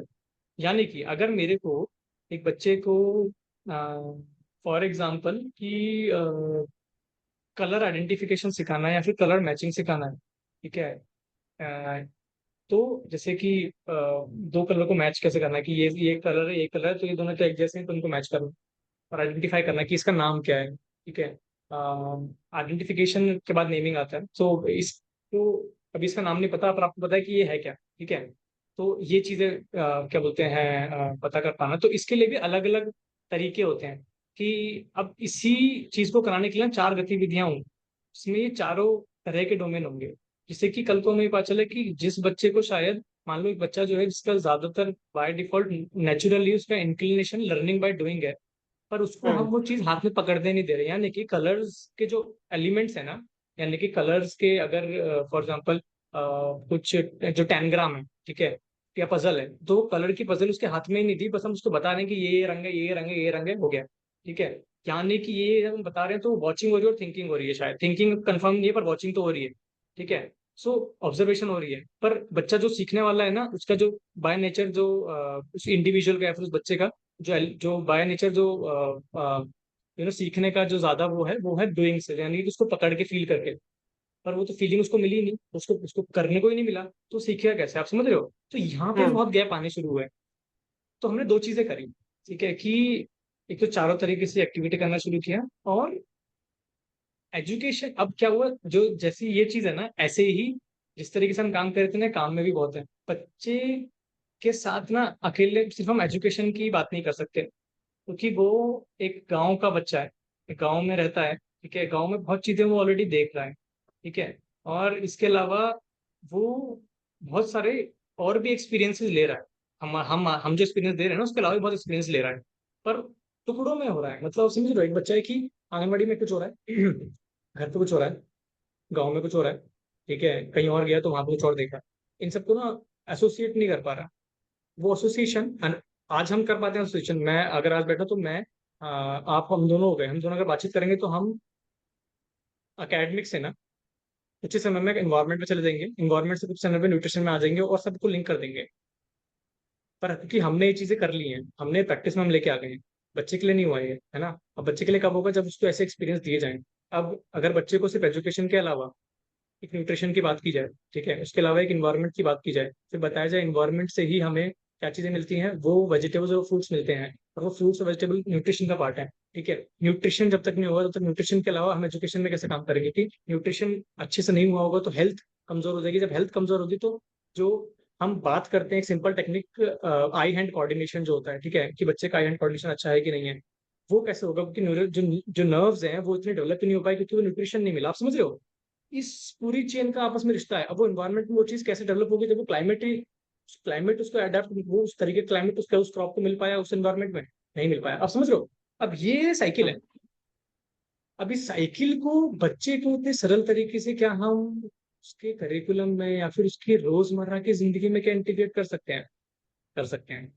हमारा जो प्लान है ना वो यही है, हम इसको इंटीग्रेट करना चाह रहे हैं, और आगे जो हम चाहते हैं वो यही, हम ऐसे ही लोगों को ढूंढ रहे हैं जो कि अपने अपने फील्ड में ना बहुत प्रोफिशिएंट है, और जिन 5 की मैंने बात की, हम एजुकेशन में हो गए हैं इतने सालों में जाके, अभी भी हम बहुत चीज़ सीख रहे हैं एजुकेशन में, पर बाकियों में है ना, आप मानो कि हम ले लें, हमें नहीं पता, हमें नहीं आइडिया, हमें नहीं पता ज़्यादा न्यूट्रिशन का, थोड़ा बहुत पता है क्योंकि जो इतना देख लिया हमने, सम लोगों को देखा, जितने हम डाइटिशियन या जितने हम न्यूट्रिनिस्ट को जानते हैं उनके थ्रू उतना जानने को मिला, इन्वायरमेंट को कुछ नहीं पता हमें, ठीक है, हमें क्लाइमेट का ज़्यादा कुछ नहीं पता, ठीक है, मैं यहाँ पे इसलिए बोल रहा हूँ कुछ नहीं पता क्योंकि हमें हमें ऐसा हम देख लिया, पर इन डेप्थ हमें कुछ नहीं पता उसके बारे में, ऐसी इन्वायरमेंट में नहीं पता, तो हम चाह रहे हैं कि एजुकेशन के अलावा जो 4 जो डोमेन है ना, इनके भी लोगों को लाएं, अपनी टीम का पार्ट बनाएं, और साथ ही साथ उनके साथ मिलके ना रूबरू करें, उन सब मिलके ना हम सब मिलके हम बातचीत करें, ब्रेनस्टॉर्म करें, और फिर एक फुल फ्लेज एक ऐसी पेडागोजी या फिर ऐसे एक काइंड ऑफ करिकुलम बना पाए जिसमें ये सब चीजें इंटीग्रेटेड हो।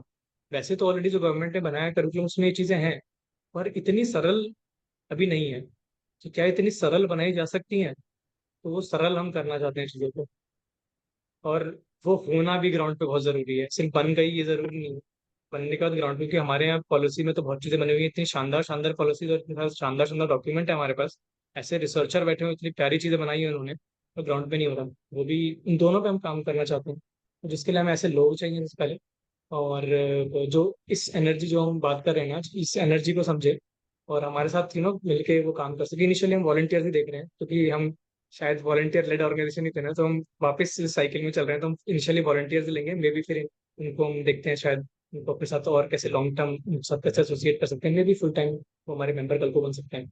और इसके साथ साथ हम एक और चीज कर रहे हैं कि कम्युनिटी से ना क्योंकि मैं अभी 1.5 साल हो गया और हमें गवर्नमेंट से ना गौतम बुद्ध नगर से ही यहाँ की जो डीपीओ है यानी कि डिस्ट्रिक्ट प्रोग्राम ऑफिसर जो है उनसे 5 साल का हमें एक एमओयू मिला हुआ है, तो हम 5 साल तक अभी हैं सिस्टम का काम कर रहे हैं ऑन ऑन पेपर्स। तो इसमें हमें पूरे गौतम बुद्ध नगर में कहीं भी किसी भी आंगनवाड़ी में काम करने का परमिशन मिला हुआ है। अभी हम सिर्फ 15 आंगनवाड़ी में काम कर रहे हैं और उन आंगनवाड़ी में हम इंटेंसिवली काम कर रहे हैं। हम अभी और एक्सपेंड नहीं करना चाह रहे, यानी कि आंगनवाड़ी बढ़ाना नहीं चाहते, ठीक है। पर हम उसमें डीप टाइप करना चाहते हैं, जो मैंने आपको बताया है, एजुकेशन से डेवलपमेंट में आने। तो दूसरी चीज ये है साथ साथ कि मैं बता रहा था कि जो कम्युनिटी से ना बहुत सारे लोग बहुत इंटरेस्टेड हुए इतने 2 साल हमें सिस्टम साथ काम करते हो गए सरकार के साथ, ऑलमोस्ट 2 साल हो गए। तो बहुत सारे ऐसे पेरेंट्स अब हमारे सामने आए हैं, जैसे हमारे साथ संजय कॉलोनी में होता है, मैंने आपको बताया कि हमें टीम मेंबर वहां से मिले, तो ऐसे कुछ कुछ पेरेंट्स आए हैं जो हमारे साथ काम करने के लिए इंटरेस्टेड हैं उसी गांव से जहां हम आज आंगनवाड़ी में काम कर रहे हैं। और वो हमें आज खुद से ही वॉलंटियर कर रहे हैं ऑलरेडी। वो चाहते हैं कि क्या हम आपके साथ काम कर सकते हैं। सो हमें दो चीजें दिख रही हैं यहाँ पे विषय। हम एक पूरा ये बच्चे के लिए पूरा एक होलिस्टिक डेवलपमेंट का एक पूरा सिस्टम बनाना चाह रहे हैं, जो कि बहुत ईजी हो और बहुत अच्छे से ना ग्राउंड पे भी हो पाए। साथ ही साथ एक टीम भी हम बना पाए, जो कि कुछ ऐसे लोग जो कि हम सबकी तरह सोचते हैं और उस होलिस्टिक डेवलपमेंट में हमें हेल्प करें। साथ ही साथ उस कम्युनिटी के भी हमें ऐसे लोग मिले, उस गांव से भी वो औरतें हैं वो आदमी मिले, जो कि हम जैसे सोच रहे हैं वैसे वो सोच पाए। बस वो छोटी सी स्पार्क चाहिए, तो वो हमें मिल भी रही है। तो वहीं से फिर हम लोगों को लेंगे, हम अपने लोग जोड़ेंगे और ये एक इंक्लूसिव स्पेस बना के फिर एक सिस्टम डेवलप करेंगे, जो कि आंगनवाड़ी के लिए बहुत बेनिफिशियल रहेगा और बच्चे के लिए बहुत ज़्यादा फायदेमंद होगा कल को उसके स्कूल में भी उसको एक स्कूल रेडी बच्चा बनाने के लिए, और साथ साथ एक life long no life long जो चीज़ें उसके सामने आने वाली हैं उसके लिए भी उसे रेडी बनाएगा। सो आपको सिस्टम में रहते हुए अब 9 साल हो गए, जिस अ, मतलब जिस टाइम से आपने काम करना शुरू किया था। तो मैं जानना चाहूंगा कि क्या कुछ एग्जाम्पल्स हैं बच्चों के जो 9 साल हो गए हैं अभी से, ठीक है, तो काफी सारे बच्चे स्कूल में होंगे, हो सकता है कुछ बच्चे थोड़ा आगे हों, ठीक है, तो कुछ एग्जाम्पल्स आप बता पाएंगे कि जिनमें आपने वो ग्रोथ देखी है because of the intervention that you took उस बेसिस पे इनिशियली। तो जैसे ना अभिषेक, कुछ बच्चे हमारे जो थे ना, जैसे एक स्लम है अन्ना नगर में, जो कि इंद्रप्रस्थ के पास है और बहुत बड़ा स्लम एरिया है। इंद्रप्रस्थ मेट्रो स्टेशन से उतरने के बाद ही जो WHO की बिल्डिंग है उसके अपोजिट साइड है, उसकी साइड में ही है, ऐसे ही कुछ है, मुझे याद आ रहा है। सो क्योंकि हम उस 2015 16 17 तक वहाँ पे गए हैं सेशन लेने के लिए। वहाँ पे ना दो बच्चे थे। वहाँ पे शायद इनकम टैक्स का भी ऑफिस था, वहाँ पे कोई ऑफिस था सरकारी उतरते ही मेट्रो के बगल में। जो शायद ये लोग जो लोग इसको वीडियो पे देख रहे होंगे ना, वो कमेंट में बता पाएंगे कि कौन सा डिपार्टमेंट था गवर्नमेंट का। सो वहाँ पे दो बच्चे हुआ करते थे जिनके साथ हम सेशन लेते थे। और ये बात है 2016 15 16 17 की, ठीक है। तो मान लो 10 साल हो जाएंगे अगले साल। सो उन बच्चों अभी रिसेंटली हमने ना हमारा 31 मई को हम अपना एनुअल कल्चरल एक इवेंट करते हैं, इसमें हम अपने सब बच्चों को अपने जो काम करने बुलाते हैं, उनके साथ मिलते हैं, अपने जो सपोर्टर्स होते हैं उन्हें बुलाते हैं। ग्रैंड एक हमारा एक एनुअल फंक्शन होता है 31 मई को। तो पिछले साल ना हमने वहाँ से जो दो बच्चे थे जो हमारे साथ इन्वॉल्व, दोनों लड़कियां थी, नामिका मोनिका उनका नाम है, ठीक है। तो उनको हमने बुलाया, तो बहुत बड़ी हो गई यार वो। सो मतलब स्कूलिंग स्कूलिंग खत्म होने वाली है और कॉलेज में आने वाली है। एक उनका जो बड़ा भैया कॉलेज में आ भी गए। सो मैं ये बात इसलिए कह रहा हूँ क्योंकि हमने ना उनको देखा है और वो बचपन से ही ना मुझे याद है कि वो बहुत ही अच्छा डांस करते थे यार। वो डांस में और ना उनका उनका क्रिएटिव जो था ना, मतलब वो आर्टिस्ट थे बच्चे थे, ठीक है। दोनों जो बहनें थी ना वो आर्टिस्ट, वो मतलब मैंने उनमें ना हमेशा आर्टिस्ट देखा है, ठीक है। अब वो बात अलग है, फॉर्म अलग अलग हो सकती है, क्योंकि मैंने उनकी दोनों फॉर्म्स जिनमें मैंने देखा है वो है डांस वाला एक, और दूसरा जो देखा है वो देखा है मैंने उनका क्या कहते हैं, विजुअल आर्ट्स कह सकते हैं, या फिर मुझे लगा दोनों जब परफॉर्मेंस आर्ट भी विजुअल आर्ट दोनों उनका मैंने बेटर देखा है, क्या है। अब क्या है कि उनको जब मैंने अभी लास्ट टाइम जब उनको आए थे इवेंट पे तो मैंने उनको देखा, उससे मेरी बातचीत हुई। सो मेरे को बहुत बहुत अच्छा फील हुआ, क्योंकि ऑफिस से बच्चे बहुत बड़े हो गए। जब आप सामने बच्चे बड़ा होता है ना, आप तो देखते हो तो आपको बहुत मतलब उसका पूरी जर्नी शायद ना बचपन से लेके जिस उम्र में आज है ना, वो आपके मतलब अभी भी मैं आपसे बात कर रहा हूँ ना, मेरे को पूरी पिक्चर सामने आ रही है कि मतलब कितने छोटे थे जब उनके साथ हम सेशन ले रहे थे, और आज मतलब वो कॉलेज में है। So, मतलब आज वो खुद से डिसीजन ले रहे हैं तो बहुत कॉन्फिडेंट हैं, ठीक है, और अपने आप को बहुत इजीली एक्सप्रेस कर पा रहे हैं। और मुझे याद है कि जब हमने उनसे मिलना शुरू हुआ था तो वो ऐसे नहीं थे, वो ज्यादा एक्सप्रेस नहीं करते थे, बातचीत नहीं करते थे। ओवर द टाइम उनको मतलब वो एक्सपीरियंसेस मिले, ठीक है, लाइफ के थ्रू, हम लोगों के थ्रू और बाकी लोगों के थ्रू, ठीक है। और साथ ही साथ उनको बहुत ऐसे बाहर के एक्सपोजर भी मिले जो कि बहुत रेलेवेंट रहते हैं, जिनसे अब उनका ये जो था ना डांस वाला, ये बहुत स्ट्रांग हो गया है। क्योंकि पहले वो बहुत डरते थे डांस करने के, पर उन्हें डांस में बचपन से दोनों को बहुत इंटरेस्ट था, पर करते नहीं थे क्योंकि दो चीजें, एक तो सोसाइटी वाला जो एक रीजन होता है कि डर रहा था कि यार ये क्या बोलेंगे, वो क्या बोलेंगे। अब इतने कॉन्फिडेंट है कि वो मतलब वो कॉन्फिडेंट बहुत है कि यार करना है ना तो मेरे को ही करना है, और वो कन्विंस करके करेंगे। सो ये चीजें कुछ देखी। इसके अलावा कुछ स्टोरीज ना हमारी आंगनवाड़ी से आई। तो आंगनवाड़ी से क्या स्टोरीज थी कि एक बच्चा जो था हमारे साथ जब हमने काम करना शुरू किया, 3 साल का था, ठीक है, वो हमारे सोशल मीडिया प्लेटफॉर्म पे भी है। वो आज स्कूल पहुंच गया। ऐसे बहुत सारे बच्चे हैं जो स्कूल में चले गए हैं, और अभी हम उनकी एक्सटेंडेड स्टोरी बना रहे हैं। सो हमने उस बच्चे की ना पूरी 3 साल की जर्नी मैप किया, कैसे बच्चा बहुत शाय रहता था, बातचीत नहीं करता था। और फिर जब हमने इंटरव्यू किया तो बच्चे ने अपने आप को ना अपने बारे में बहुत सारी चीजें एक्सप्रेस करना शुरू की, डायरेक्टली से वर्बली नहीं, पहले इनिशियली आर्ट फॉर्म में। हम आर्ट सेशन लेते हैं ना, तो उसमें अपने आप को कुछ ऐसे हम सेशन लेते हैं जैसे कि सेल्फ पोर्ट्रेट बनाना, यानी कि अपने आप को बनाना एक कागज पे। सो जो कि पेंट्स के थ्रू होते हैं, जो कि कभी कभार रिसाइकलेबल मटेरियल्स के थ्रू भी होते हैं। सो कभी कभार कबाड़ से भी कुछ बनाया जाता है, ट्रैश से बहुत सारी चीजें बनाई जाती हैं जो कि सेल्फ को रिप्रेजेंट करें। सो ऐसी चीजें ना हमने बहुत सारी करी। ओवर द टाइम ना वो बच्चे ने अपनी चीजें शेयर करना शुरू किया, और आज मतलब मुझे लगता है कि वो इस हद तक चीजें कर रहा है कि वो वर्बली भी अपने आप को एक्सप्रेस कर रहा है, ठीक है। और आज वो अब वो स्कूल में है। सो क्लास 1 में, क्लास 2, अब हाँ क्लास कौन सा मंथ चल रहा है, जुलाई। हाँ, सो अभी क्लास 1 में है। तो वो अब मुझे लगता है कि जैसे क्या होता है ना कि मुझे लगता है कि अब उसको ना उस स्कूल लाइफ में ना यही सोचना पड़ेगा कि ना मेरे को कॉन्फिडेंस नहीं है, ठीक है। मैं ये बोलूँ या नहीं बोलूँ, ये पूछूं या नहीं पूछूं, जो हम तो शायद बचपन में तो ना स्कूल में होते थे कि यार पूछूं या नहीं पूछूं। टीचर से क्वेश्चन पूछते ही नहीं थे कभी भी, ठीक है। वो बात अलग है, बाद में अपने दोस्त से पूछ लेंगे, पर टीचर से नहीं पूछेंगे, वो हिम्मत नहीं होती थी, ठीक है। लोग क्या बोलेंगे, बच्चे लोग हंसेंगे, आप समझ रहे हो। तो ये छोटी छोटी चीजें है ना, वो फर्स्ट क्लास में उसको नहीं फील होती है। मतलब हमारे लिए ना बहुत बहुत इंपॉर्टेंट चीज है ये लेसन के लिए, और हमारे टीम मेंबर्स पे जिन्होंने अपने एफर्ट्स दिए। और बहुत लोगों ने ना उस बच्चे की पूरी 3 साल का जो पूरा जो जर्नी रही है ना, वो भी देखी है। बहुत सारे ऐसे हमारे सपोर्टर है जिन्होंने उस बच्चे की पूरी जर्नी देखी है, क्योंकि हम शेयर करते रहते थे। हाँ। तो ऐसी ना बहुत सारी स्टोरीज है हमारे पास कि बच्चा कैसे स्कूल में पहुंच गया, और स्कूल में ना उसको बहुत सारी जो प्रॉब्लम्स जो आती है ना हमें स्कूल में, वो प्रॉब्लम वो फेस नहीं कर रहा आज। और टीचर्स के साथ ना उसका रिश्ता बहुत अच्छा है। और हम अब एक्सटेंडेड स्टोरी ये सोच रहे हैं, आपको शेयर भी करता हूँ, अभी हमने किसी को शेयर किया नहीं है, कि जो टीचर जो उनके साथ आज इन्वॉल्व है, फर्स्ट क्लास के टीचर जो हम उनसे बातचीत करना चाह रहे हैं कि आपको ये जो बच्चा है, नाम जानबूझ के उसका नाम नहीं ले रहा, पर ये जो बच्चा है कि क्या आप बाकी बच्चों से आपको लगता है कि क्या चीजें आपको लगता है इसमें बेहतर हुई है या हुई है, नहीं भी हुई। सबसे पहला सवाल तो ये है, अगर बेहतर हुई है तो क्या हुई है, जिससे कि हम ये समझ पाए कि जो हमने एंगेजमेंट किया उसमें क्या चीजें अभी डेवलप हुई और क्या चीजें रह गई हैं डेवलप और करनी है। आप समझ रहे हो। तो हम अपने भी काम को ना एक रिविजिट भी करना चाह रहे हैं उस जर्नी के थ्रू, कि हम हम्म, क्या और इम्प्रूव कर सकते हैं। सो ऐसे पूरी मुझे लगता है कि आई डोंट नो, मतलब कि अभिषेक कितना शायद आपको आंसर कर पाया।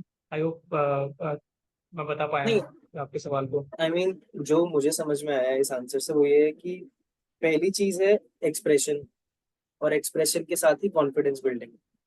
हो सकता है जब अगर वो ऐसे प्रोग्राम्स के साथ एक्सपोज ना होता पहले, तो हो सकता है जिस तरीके से वो अप्रोच करता स्कूल को वो थोड़ा अलग तरीके से करता। जो चीजें वो थोड़ा बड़ा होके सीखता या सीखती, वो पहले ही कर पा रहा है। वो जो ये प्रोग्राम्स है वो अ, इस चीज को नेविगेट कर पा रहे हैं उन बच्चों के लिए एटलीस्ट, कि कॉन्फिडेंस आ गया उसके अंदर। फिर बहुत सारे आप मेंशन किया कि ज्यादातर गरीब तबके के लोग आते हैं यहाँ पे, तो हो सकता है पहले से बहुत सारी इंफीरियोरिटी होती हो in terms of money, but hmm. क्योंकि अब कॉन्फिडेंट है वो, तो हो सकता है वहां से थोड़ा उसको बेनिफिट मिलता हो उस चीजों में, एक कॉन्फिडेंस से, एक अपने एक्सप्रेशन से, इवन आर्ट वाली थेरेपीज की जो आप बात कर रहे हैं उनके थ्रू। इसमें मैं आपसे एक और चीज पूछना चाह रहा था, शायद हो सकता है कि आपने ये डेटा ट्रैक ना किया हो, पर क्या आपने ये भी देखा है कि जिन आंगनवाड़ी में आपने काम करना शुरू किया, वहां से जो बच्चे स्कूल में गए उनका रेट इंक्रीज हुआ? सो मैं उसका जानना चाहूंगा कि क्या वो फर्क पड़ा है उस चीज पे, या सेम सेम ही है वो रेट? बहुत फर्क पड़ा है। अभी अभी हमने ना रिसेंटली एक, आई डोंट नो मैंने आपको पोस्ट शेयर करी नहीं करी, पर अभी हमने डाला भी था कि हमारे ना 82 बच्चे जो हैं वो क्लास 1 में पहुंच चुके हैं।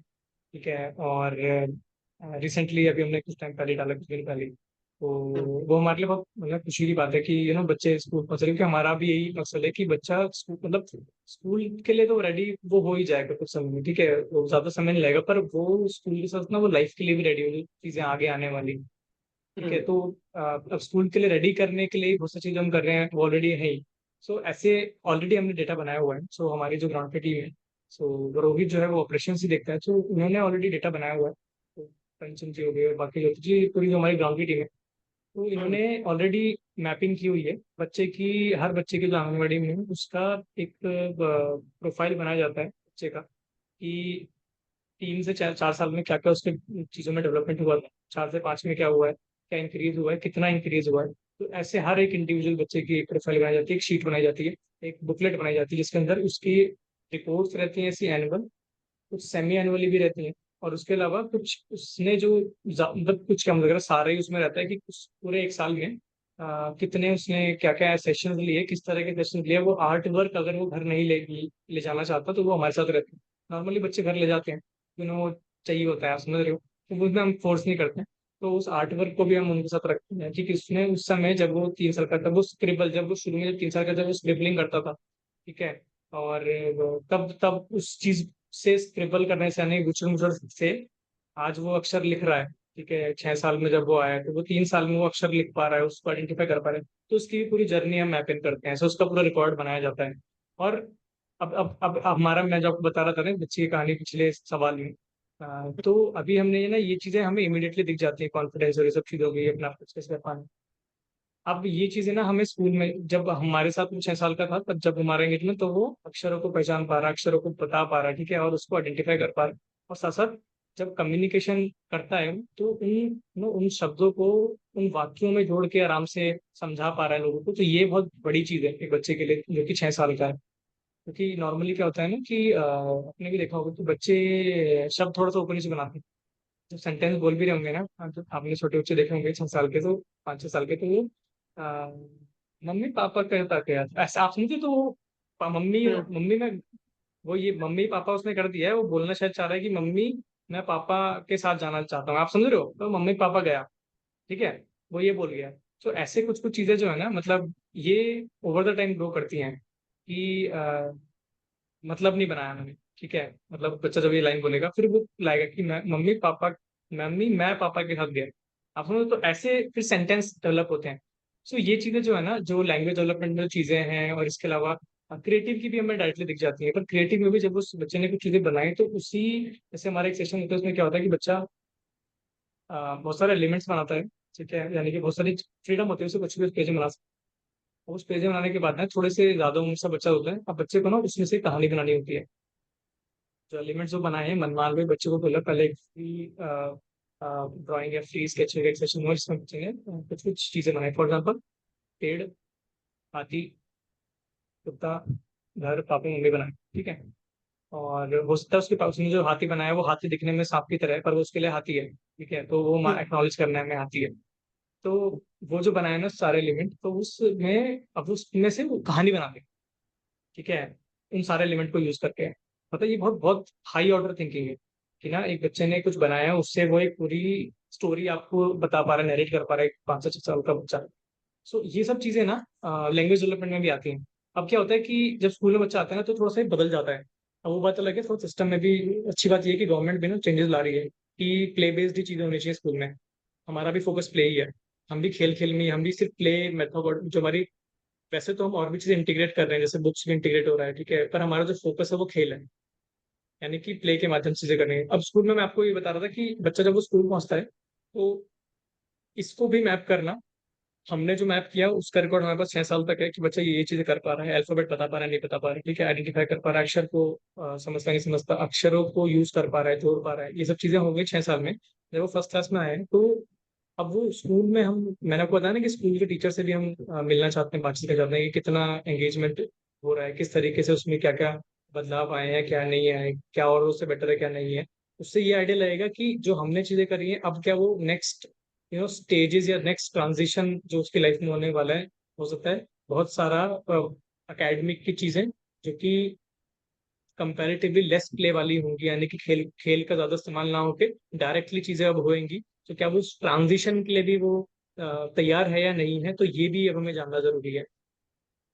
सब समझ रहे हैं, तो हम्म। हमारा काम अभी यहाँ पे हम इसको भी मैप करने की भी कोशिश करने वाले हैं कि फर्स्ट क्लास में हम उन टीचर्स के साथ भी हम एक बार जाएं। मैंने अब हम टीम में बात भी की थी कि हम उन टीचर से मिलना चाह रहे हैं जो उन बच्चों के फर्स्ट क्लास की टीचर है।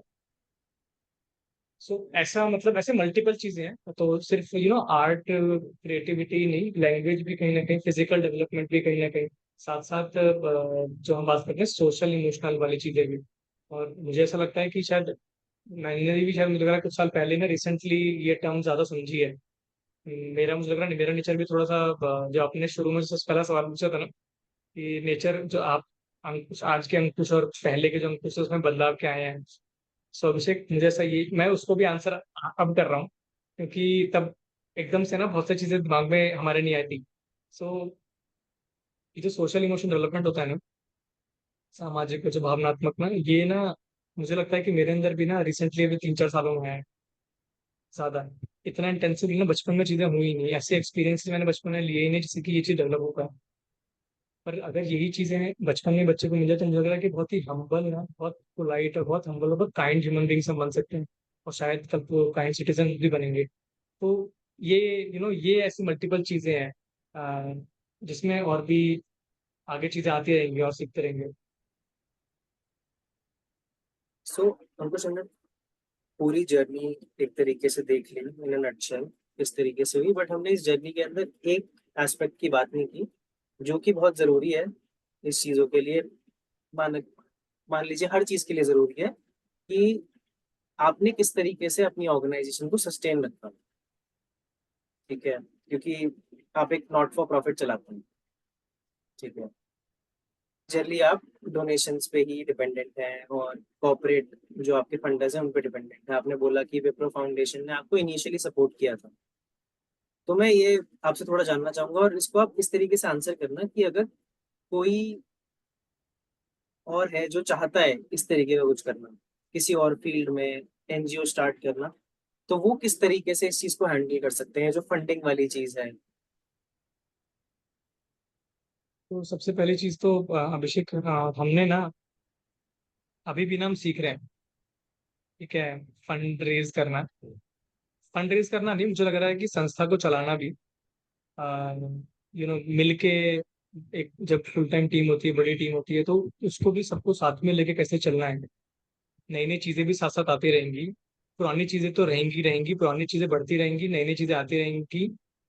तो ऐसे ना मतलब एक डायनेमिक इन्वायरमेंट में, और फिर आती है फंड रेजिंग, उसको भी साथ में लेके चलते हुए सस्टेन कैसे करना है। मुझे लगता है ना हमने सस्टेन, अगर मैं करूँ बात की कैसे किया और शुरुआत की कैसे हुई, तो मैं अपने से ही शुरू करता हूँ।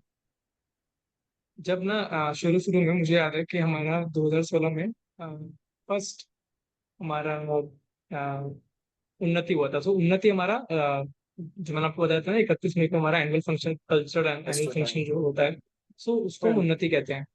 सो उन्नति 2016 होने वाला था। तो ना क्या हुआ था, मैं भी बहुत ये था कि शायद फंड्स कहाँ से आएंगे, ठीक है, एक स्टेज चाहिए होगी, सपने सोच लिए थे, ठीक है, सोच लिया था कि कैसा दिखेगा, पर ये समझ नहीं आ रहा था मेरे को। मुझे लगता है मैं ही अकेला ऐसा था जो थोड़ा सा ना, मैं वैसे बहुत बहुत ऑप्टिमिस्ट रहता हूँ चीज़ों में, पर शुरुआती समय में मैं थोड़ा सा, मुझे लग रहा है कि नेगेटिव चीज़ों को ना ज़्यादा मुझे लग रहा है कि मेरे दिमाग में रहती थी। तो पेसिमिस्टिक मुझे लग रहा है, मैं उस समय बहुत रहता था कि यार ये कैसे होगा, ये कैसे होगा, तो सवाल बहुत रहते थे कि क्यूरियस रहता था कि ये कैसे होगा, शायद कभी किया नहीं। तो मेरे साथ ना नुपुर थी, रोहित थे, और उस समय बहुत और भी लोग थे। और हमने सोचा था कि हम एक ऑडिटोरियम लेंगे। कॉलेज के बच्चे सोच रहे हैं, ठीक है, एक ऑडिटोरियम लेंगे। और कितने साल के होंगे, 19 साल के, 19-20 साल के लोग थे हम, 20 साल के होंगे, तो हम ऑडिटोरियम लेंगे। और ऐसे ऐसे यहाँ पे डेकोरेशन ऐसे ऐसे करेंगे। उसकी सेटिंग जो होगी वो 300 के आसपास होनी चाहिए, 200 से तो ऊपर ही हो, 300 तक चलेगी। तो कितने लोग आएंगे, ठीक है। और उसके अलावा खर्चा होगा कॉस्ट्यूम में, खाने पीने का करने, रिफ्रेशमेंट को, तो ये सब चीजें जैसे इवेंट की होती है ना, ऐसी चीजों के खर्चे बहुत सारे थे। सो उस समय ना हमें थोड़े कुछ पैसे चाहिए ही थे, मतलब कुछ चीजें करने के लिए। और एक चीज ना बहुत शुरू से हमारे केस में ऑटोमेटिकली रही है, कि ना हमें ना खुद से ना, जैसे होता है ना कि लोगों ने, जैसे जैसे फॉर प्रॉफिट में भी होता है ना, लोग खुद से बहुत पैसा डालते हैं स्टार्टअप को चलाने के लिए, अपने ऑर्गेनाइजेशन को शुरू में कैपिटल को करने में। हमें ना अभिषेक जरूरत ही नहीं पड़ी, पता है। हमने खुद से पैसा ऑर्गेनाइजेशन में कभी डाला ही नहीं है लाइफ में अभी तक। वो बात अलग है कि मतलब वो बात थोड़ी सी अलग हो जाएगी कि हम बहुत जगह ऐसी चीजें कर रहे हैं जिसमें हमारे फाइनेंसेस लग रहे हैं, पर शायद हम उसको मानते नहीं हो कि वो ठीक है, हम्म। वो एक चीज है।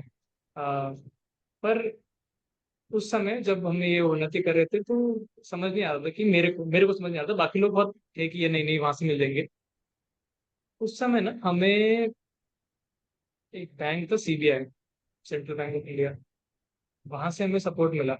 वहां से हमें उन्होंने कुछ हजार रुपए दिए थे, और उस कुछ हजारों से हमने वो पूरा इवेंट किया।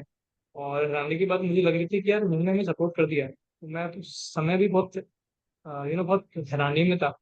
अब मुझे लग रहा है लाइफ में बस मैं एक ही बार हैरान हूँ, क्योंकि मैं बहुत देर से, बहुत टाइम से निकल कर बोल रहा था। फॉर एग्जाम्पल कि एक हफ्ता पहले मैं लोगों से बात कर रहा था, मैं और लोगों कि यार पैसे से कैसे आएंगे, मतलब कहाँ से अरेंज होंगे, मतलब तो लग रहा है उनके ही हो जाएंगे यार, हो जाएंगे। तो मेरे को लग रहा है कि मेरे को थोड़ा डाउट रहता है, क्योंकि शायद बड़ा ये था कि लोग ऐसे कैसे कैसे पैसे दे देते होंगे, है ना। ये सवाल भी चलता रहता। पर उसके बाद से ना अभिषेक, आज तक ना मेरे को दोबारा ये सवाल नहीं आया, ठीक है। और मतलब एक ही बार उस समय सवाल आया था, उसके बाद ना बहुत कॉन्फिडेंस आ गया था। बचपन से मुझे लग रहा है कि मेरे में बहुत ओवर कॉन्फिडेंस था। उस समय थोड़ा सा पेसिमिस्ट था मैं, पर उसके बाद तो दोबारा फिर वो पकड़ लिया था मैंने अपना ओवर कॉन्फिडेंस शेयर। सो उसके बाद से ना मुझे लगता है कि हमें सबसे पहले जो सीबीआई ने सपोर्ट करना शुरू किया, उसके साथ साथ ना हमें इंडिविजुअल, अब मैं आपके सवाल को आंसर करता हूँ कि कैसे सस्टेनेबिलिटी रही, और ऐसे कि कल को अगर कुछ कोई शुरू करना चाहे तो कैसे वो भी इन चैनल्स में ना थोड़ा सा सोच सकता है और चीजें कर सकता है। और कंसिडरिंग ये भी ऐसा एक चीज पहले से ही मैं आपको बताना चाहूँ कि मेरी भी एक लिमिटेड नॉलेज होगी, तो उस तक कुछ जगह मैं हम्म। और शायद और कोई मेरे से बेटर इंसान इसको आंसर करता है, और जितनी मेरी नॉलेज पिछले 9 साल में रही है उस हिसाब से मैं आपको आंसर कर रहा हूँ।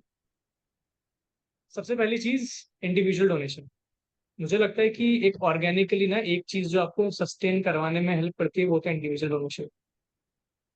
दूसरी चीज, हमारे केस में बहुत बहुत, मतलब आप यकीन नहीं मानेंगे अभिषेक, ऐसे ऐसे लोग हमें मिले हैं अपनी जर्नी में कि जिन्होंने ना अपने, मतलब वो लिटरली हमें बोलते हैं कि ना वो कमाते हैं और वो हमें बोलते हैं कि ये पैसा मैंने तुम्हारे लिए रख रखा है, वो हमें हर महीने पैसे देते हैं।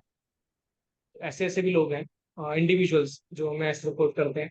और ऐसे ऐसे भी लोग हैं जो कि पिछले पता नहीं कितने सालों से, हम भी नहीं जानते, हमारे अकाउंट में पैसे भेज रहे हैं, और हम, मतलब हम ये जानते हैं वो इंसान ये है, उसका नाम ये है, पर वो तब से पैसे भेज रहा है अब तक, हमें हैरानी होती है, इतने सालों से भेज रहा है, 500 1000 तो वो भेजे जा रहा है। आप समझ रहे हो, तो ऐसे बहुत लोग हमें बहुत शुरू से सपोर्ट कर रहे हैं। शायद ये उन 250 500 लोगों का ही फल है जो कि हमारे साथ वॉलेंटियर रहे थे शुरू में 2015 के आसपास। तो ये इंडिविजुअल बेस हो गया, ठीक है, कि आप जब काम करते रहते हो ना, तो बहुत ज़रूरी है कंसिस्टेंसी। ठीक है, जब हम काम करते रहते हैं तो फिर जब लोग हमारा काम देख रहे होते हैं ना, तो वो ट्रस्ट सपोर्ट ना, सबसे पहले ना मुझे लगता है कि सबसे पहले बिल्ड होता है, सबसे पहले बिल्ड भी कुछ नहीं होता, सबसे पहले होता है देख रहे हैं लोग सही, सिर्फ देख रहे हैं, देख रहे हैं, देखने के बाद ना, सिर्फ वॉच करने के बाद ना वो ऑब्जर्व और रिसर्च करना शुरू करते हैं। ठीक है, फिर वो आपसे बातचीत मिलना भी चाहते हैं, फिर वो आपको ट्रस्ट करना शुरू करते हैं, फिर वो सपोर्ट करते हैं। बहुत लोग, मुझे लगता है हमारी इस पूरी जर्नी में मुझे तो लगता है कि बहुत लोगों का, बल्कि मैं बहुत ग्रेटफुल हूँ कि बहुत लोग ना हमें बहुत, आप यकीन नहीं मानेंगे, बहुत ब्लाइंडली भी सपोर्ट करते हैं, मतलब बहुत ट्रस्ट करते हैं हमसे। और हम्म। मतलब शायद मुझे नहीं पता कि मैं इतना इतना वैसे मैंने कभी सोचा नहीं होगा कि मेरे को इतने लोग ट्रस्ट करेंगे। मतलब अब से अगर मेरे से आप 10 साल पहले पूछते ना कि मेरे को इतने ज्यादा लोग शायद सपोर्ट, मतलब सपोर्ट या ट्रस्ट कभी करेंगे क्या, मेरे को लगता है कि शायद नहीं। पर आज मैं बहुत कॉन्फिडेंट हूँ, मुझे लगता है कि बहुत, अब मुझे लगता है कि बहुत कम लोग हैं, मुझे बहुत लोग ट्रस्ट और भी कर सकते हैं। तो पर मेरे से ज्यादा ना मुझे लगता है कि जो नुपुर है ना, वो भी बहुत ऐसा, उनका नेचर है कि वो बहुत जो कहते हैं ना कि बहुत काइंड और बहुत सोबर इंसान जो होता है, जिसको देख के ही आपको लगता है कि यार मतलब ये इंसान बहुत शानदार है ना, तो ऐसी हम्म। फीलिंग आती है आपको कुछ लोगों से। तो ऐसे ही हमारी टीम के भी लोग हैं। सो जिनसे मिलके ना, मतलब एक अलग ही वो ऑरा फील होती है। शायद इसी वजह से ना हम सस्टेन कर पा रहे हैं। सो एक एलिमेंट मैं आपको ऑलरेडी बता चुका हूँ, ड्यूरिंग। दूसरी चीज, सभी लोग बात करते हैं इस पे, वो है CSR के बारे में। ठीक है, हमने रिसेंटली इस पे काम करना शुरू किया है। और हमने बहुत सालों तक इस पे काम नहीं किया था, कभी कभी कोई प्रपोजल कुछ भी कहीं नहीं दिया, किसी ने बोल दिया तो उनके साथ कर लिया एंगेजमेंट उनके CSR का, कि कुछ कुछ चीजें साथ में करी और उन्होंने हमें सपोर्ट किया, या फिर उन्होंने डायरेक्टली सपोर्ट किया। तो ऐसी कुछ चीजें रही। वो भी अभी जगह पिछले 1.5-2 साल से हमने ये करना शुरू किया है, अभिषेक, उससे पहले कभी नहीं किया। हमने 2015 से लेके 2019 तक इंडिविजुअल डोनेशन हमारा मेजोरिटी रहा है, मेजोरिटी का मुझे लग रहा है 90% से भी ऊपर रहा है, इतने साल सस्टेन जो है। उसके बाद इंडिविजुअल रहा, चलता रहा साथ साथ। उसके बाद कुछ कॉर्पोरेट सेंटर हुए, उसमें से विप्रो फाउंडेशन एक था। ठीक है, जिन्होंने हमें सपोर्ट करना शुरू किया, और उन्होंने सपोर्ट इस तरीके से किया क्योंकि उनका एक होता है विप्रो फाउंडर्स फेलोशिप। सो वो फाउंडर्स के लिए होती है। सो मतलब ये मैं और लोगों को भी बोलना चाहूंगा कि बहुत ही विप्रो फाउंडेशन में बहुत बहुत अर्ली ईयर्स में ना बहुत अच्छा सपोर्ट देता है आपको। सो अगर विप्रो फाउंडर्स फेलोशिप जो लोग ये देख रहे होंगे ना वीडियो, सो उनको मैं बोलूंगा कि जो अगर जानते हो तो बहुत अच्छी बात है। और अगर आपको लग रहा है कि आप जानते हो और आप उसमें अप्लाई कर रहे हो, पर आप तो उसको क्रैक नहीं कर पा रहे ना, तो मैं अपना बताता हूँ। लेसन ने 2 बार ट्राई किया था, दोनों बार नहीं हुआ, तीसरी बार हमने ट्राई किया, तीनों का हो गया। तीनों को हमारे फाउंडर्स का हो गया था। पहली बार में नहीं हुआ, रिजेक्शन हुआ था हमारा, सेकंड टाइम में हमारा रिजेक्शन हुआ था।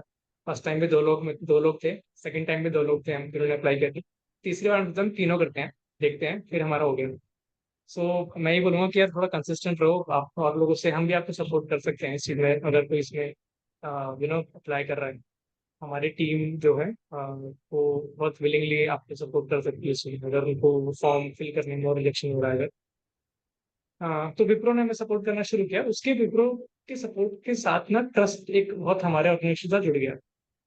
लोगों को लोगों को भी, मेरी फैमिली को भी, मुझे लग रहा है पर्सनल लेवल पे ना, उनको भी बहुत रियलाइज हुआ कि ये कुछ कर रहे हैं बड़ा। बड़ा तो पता नहीं समझ में नहीं आया, पर कुछ कर रहे हैं, समझ में आ गए। तो फिर यहाँ से कंपनीज की एंट्री हुई, मतलब उनका ये रहता है कि वो आपको फाइनेंशियल सपोर्ट करते हैं और ट्रेनिंग भी देते हैं, और फिर वो ऑर्गेनाइजेशन ग्रांट में कन्वर्ट हो जाते हैं, यानी कि तो वो आपको सपोर्ट करना शुरू करते हैं, जो एनुअल सपोर्ट कर सकते हैं। उसके बाद विप्रो के बाद विप्रो एक कंपनी और कॉर्पोरेट में आ गए, उनको मैं CSR ही नहीं कंसिडर कर लेता हूँ। फिर उसके बाद कुछ और कंपनीज आई हमारे साथ। उसमें कुछ कुछ ऐसी कंपनीज थी जो कि हमें हर साल कुछ कुछ अमाउंट सपोर्ट करने लगी डायरेक्टली। और किसी नोन के थ्रू हमारे साथ वो कंपनी आई सच में, फिर उन्होंने हमें सपोर्ट करना शुरू किया। तो ऐसे 3-4 कंपनीज हमारे साथ और इन्वॉल्व हो गई, और जिसमें हमने कुछ ज्यादा एफर्ट एसेस नहीं किए थे। हम एफर्ट पिछले 1.5 साल से कर रहे हैं कि हम और पार्टनर अच्छे बनाए, जिससे कि हम और बेटर तरीके से काम कर पाए। तो ये 2 चीज होगी, कॉर्पोरेट CSR के थ्रू और इंडिविजुअल डोनेशन। अब तीसरी चीज आती है जो हमने अभी तक एक्सप्लोर नहीं किया, पर मुझे लोग बोलते हैं कि बहुत बढ़त है, और बहुत चीजें, मतलब बहुत लोग इसमें फंड्स निकाल पा रहे हैं और अपने ऑर्गेनाइजेशन को फाइनेंशियली बेटर कर पा रहे हैं। वो है गवर्नमेंट ग्रांट्स। अब मेरे को थोड़ा डाउट है क्योंकि मैंने शायद अब तक ये किया नहीं है, पर मुझे लगता है कि वर्थ है, मतलब उसमें आप अपनी रिसर्च आप कर पाओ, अगर आपका काम बहुत अलाइंड है। मैंने ट्राई किया था, पर मुझे लगता है हमारा काम थोड़ा सा अलाइंड नहीं है। बहुत सारे लोग हैं जिनका शायद काम अलाइंड है, तो उनके लिए वो गवर्नमेंट ग्रांट वाला बहुत बैठता है, तो गवर्नमेंट से भी सपोर्ट मिल जाता है फाइनेंशियली। और तो ऑर्गेनाइजेशन को स्मूथली रन करने में उन्हें हेल्प मिलती होगी। तीसरी चीज़ ये है। चौथी है इंक्यूबेशन। वो इंक्यूबेशन कह सकते हो, या फिर इंस्टीट्यूशनल अगर आपको कुछ सपोर्ट कर रहे हैं। सो आप काइंड ऑफ इंस्टीट्यूशन, आप उसको इंक्यूबेशन बोल सकते हो, फेलोशिप भी बोल सकते हो, मुझे लग रहा है। तो इसमें जो है ना, इसमें अभी रिसेंटली हमें, रिसेंटली तो नहीं, अगर एक साल होने वाला होगा, IIM विशाखापट्टनम से उन्होंने हमें इंक्यूबेट किया था। सो ऐसे ना, ऐसे सिर्फ एक नहीं, ऐसे बहुत सारे ना ऐसे फेलोशिप्स और इंक्यूबेशन चल रहे हैं। ठीक है।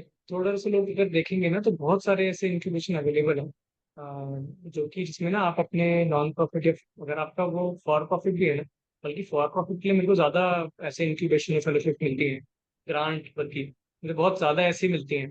तो उनमें आप थोड़ा सा देखोगे ना, तो आपको बहुत सारे ऐसे भी और ऑप्शन मिलेंगे जिसमें आपको फाइनेंस, पता है इनकी अच्छी चीज़ क्या है फेलोशिप्स और इंक्यूबेशन की, कि ये ना आपको सिर्फ पैसे नहीं देते हैं, ये ना आपको वो स्किल्स भी देते हैं ना, जो आपको उस ऑर्गेनाइजेशन को अपने सस्टेन करने के लिए चाहिए, और साथ साथ उसको और स्टेबल और फाइनेंशियली साउंड, साथ साथ मुझे लग रहा है ऑपरेशनली भी उसको और सस्टेनेबल बनाने के लिए आपको सपोर्ट करता है। तो ये इसीलिए बहुत, मतलब मुझे लगता है बेस्ट चीज़ है फेलोशिप और इंक्यूबेशन, अगर मेरे से कोई पूछे। क्योंकि बाकी जगह ना, जब कॉर्पोरेट्स और बाकी होता है, तो उसमें थोड़ा सा ना आपको, स्पेशली कॉर्पोरेट्स में आपको थोड़ा सा एडिशनली मेहनत भी करनी पड़ती है, और कभी कभार आपकी चीजें ना अलाइंड उतनी नहीं होती है, सामने वाला कभी कभार कुछ और चीजें चाह रहा होता है, तो आप वो उस तरीके से ना कभी कभार जिस तरीके से आप काम चाह रहे हो करना, उस तरीके से नहीं कर पाते, और आपके रिश्ते वहां पे आप उनसे, मतलब उनसे बातचीत आगे नहीं बढ़ पाते। बहुत सारे हमारे भी ऐसे हैं जिनके साथ हमारी पार्टनरशिप हो ही नहीं पाई, कि वो कुछ और चाहते थे और हम कुछ और चाहते हैं। सो वहाँ पे बहुत प्रॉब्लम आती है मुझे, स्पेशली कॉर्पोरेट्स में होता है, क्योंकि मुझे ऐसा लगता है कि उनका जो यू नो शायद हो सकता है मेरा एक्सपीरियंस ऐसा रहा हो, पर मुझे लग रहा है कि बहुत सारे तो नहीं, पर मुझे लग रहा है होंगे, पर ऐसे भी लोग जिनके हमारे केस में, मैं मतलब मैं इन जनरल नहीं कह सकता इस चीज़ को कि मेरा केस हो सकता है कि अलग रहा हो, पर जितना मैंने देखा है, तो मुझे ऐसा लगा है कि जो कॉर्पोरेट्स का थोड़ा सा रहता है कि उनकी स्पेसिफिक ये चीजें होती हैं, इसमें अगर काम हो रहा होगा तो वो करेंगे, वरना नहीं करेंगे, वो क्लियर कट रहता है। हम्म। पर एक हैरानी की बात ये भी कि एक्सेप्शंस आर ऑलवेज देयर। सो मुझे ऐसे एक्सेप्शन से मुझे याद आ रहे हैं, इसलिए ना मैं इस स्टेटमेंट को बोलते हुए बड़ा लड़खड़ा रहा था, हम्म। कि ऐसे भी एक्सेप्शंस ना मेरे को मिले हैं, तुरंत ही आगे दिमाग में, कि जिन्हों की ना, कहते हैं ना कि अपनी आउट ऑफ लीग जाके उन्होंने हमें सपोर्ट करा। सो ऐसे भी मुझे लगता है कि ऐसे भी हैं ऑर्गेनाइजेशन। सो जनरलाइज करना मुश्किल है, पर हाँ थोड़ा सा अपनी रिसर्च थोड़ी सी और बेटर रखें ना, तो आप ऐसे, आप जैसे सोच रहे हो वैसे आपको वैसी सोचने वाले लोग अगर मिल जाए तो बहुत ही बढ़िया है। सो ये चीज़ें, तीन चार चीज़ें हो गई है। इसके अलावा, एक चीज़ और है, जो कि रिसेंटली अभी हम रिसेंटली नहीं, बहुत टाइम से लोग कर रहे हैं। अ, लोग प्रोडक्ट्स और सर्विसेज में भी आ गए, कि लोग अपने प्रोडक्ट भी सेल करते हैं और सर्विसेज भी देते हैं कुछ, जिसमें कि वो उस बेनिफिशियरी नहीं बोलेंगे, वो एंटिटी से ना चार्ज करते हैं, और उस जो चार्ज की अमाउंट रहती है ना, वो जो होती है वो उनकी जो बेनिफिशियरीज का वो काम कर रहे हैं ऑलरेडी, बच्चे हो गए किसी केस में, औरतें हो गई किसी केस में, चलो उनके लिए पैसा होता है जनरेट। और वो जो हम्म। लोग होते हैं टीम के ही होते हैं। सो ऐसे वो टीम मेंबर्स मल्टीपल रोल्स में होते हैं, यानी कि वो टीम मेंबर्स कहीं सेशन भी ले रहे हैं जहाँ से कुछ पैसा जनरेट हो रहा है, मे बी कुछ कॉर्पोरेट्स हो गया, कुछ और हो गए, और वहां से भी पैसा जनरेट होकर आ रहा है, वो उसमें दे रहे हैं अपने कॉज के लिए पैसा वहां पे जा रहा है।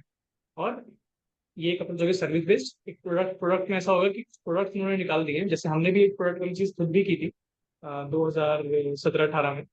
हमने दिवाली के टाइम पे कुछ दिए, एक पूरी कम्युनिटी थी, तो उनसे मिल के, उनके साथ मिल के हमने वुमेन्स को पैसे, मतलब उनको पैसे देके और उनसे वो दिए दिए बनवाए थे, और उनको एम्पावर करने के लिए, फाइनेंशियली उनको साउंड बनाने के लिए, तो वो करवा के उनको सेल आउट किया था, और वो जो पैसा आया था वो उन्हीं बेनिफिट जो जिन्होंने दिए बनवाए थे उनके लिए ही था, और साथ साथ उनके ही जो बच्चे थे ना, उन बच्चों के लिए ही वो इस्तेमाल हुआ था, मतलब उस सेंटर में उन बच्चों के लिए रिसोर्सेज लाने के लिए।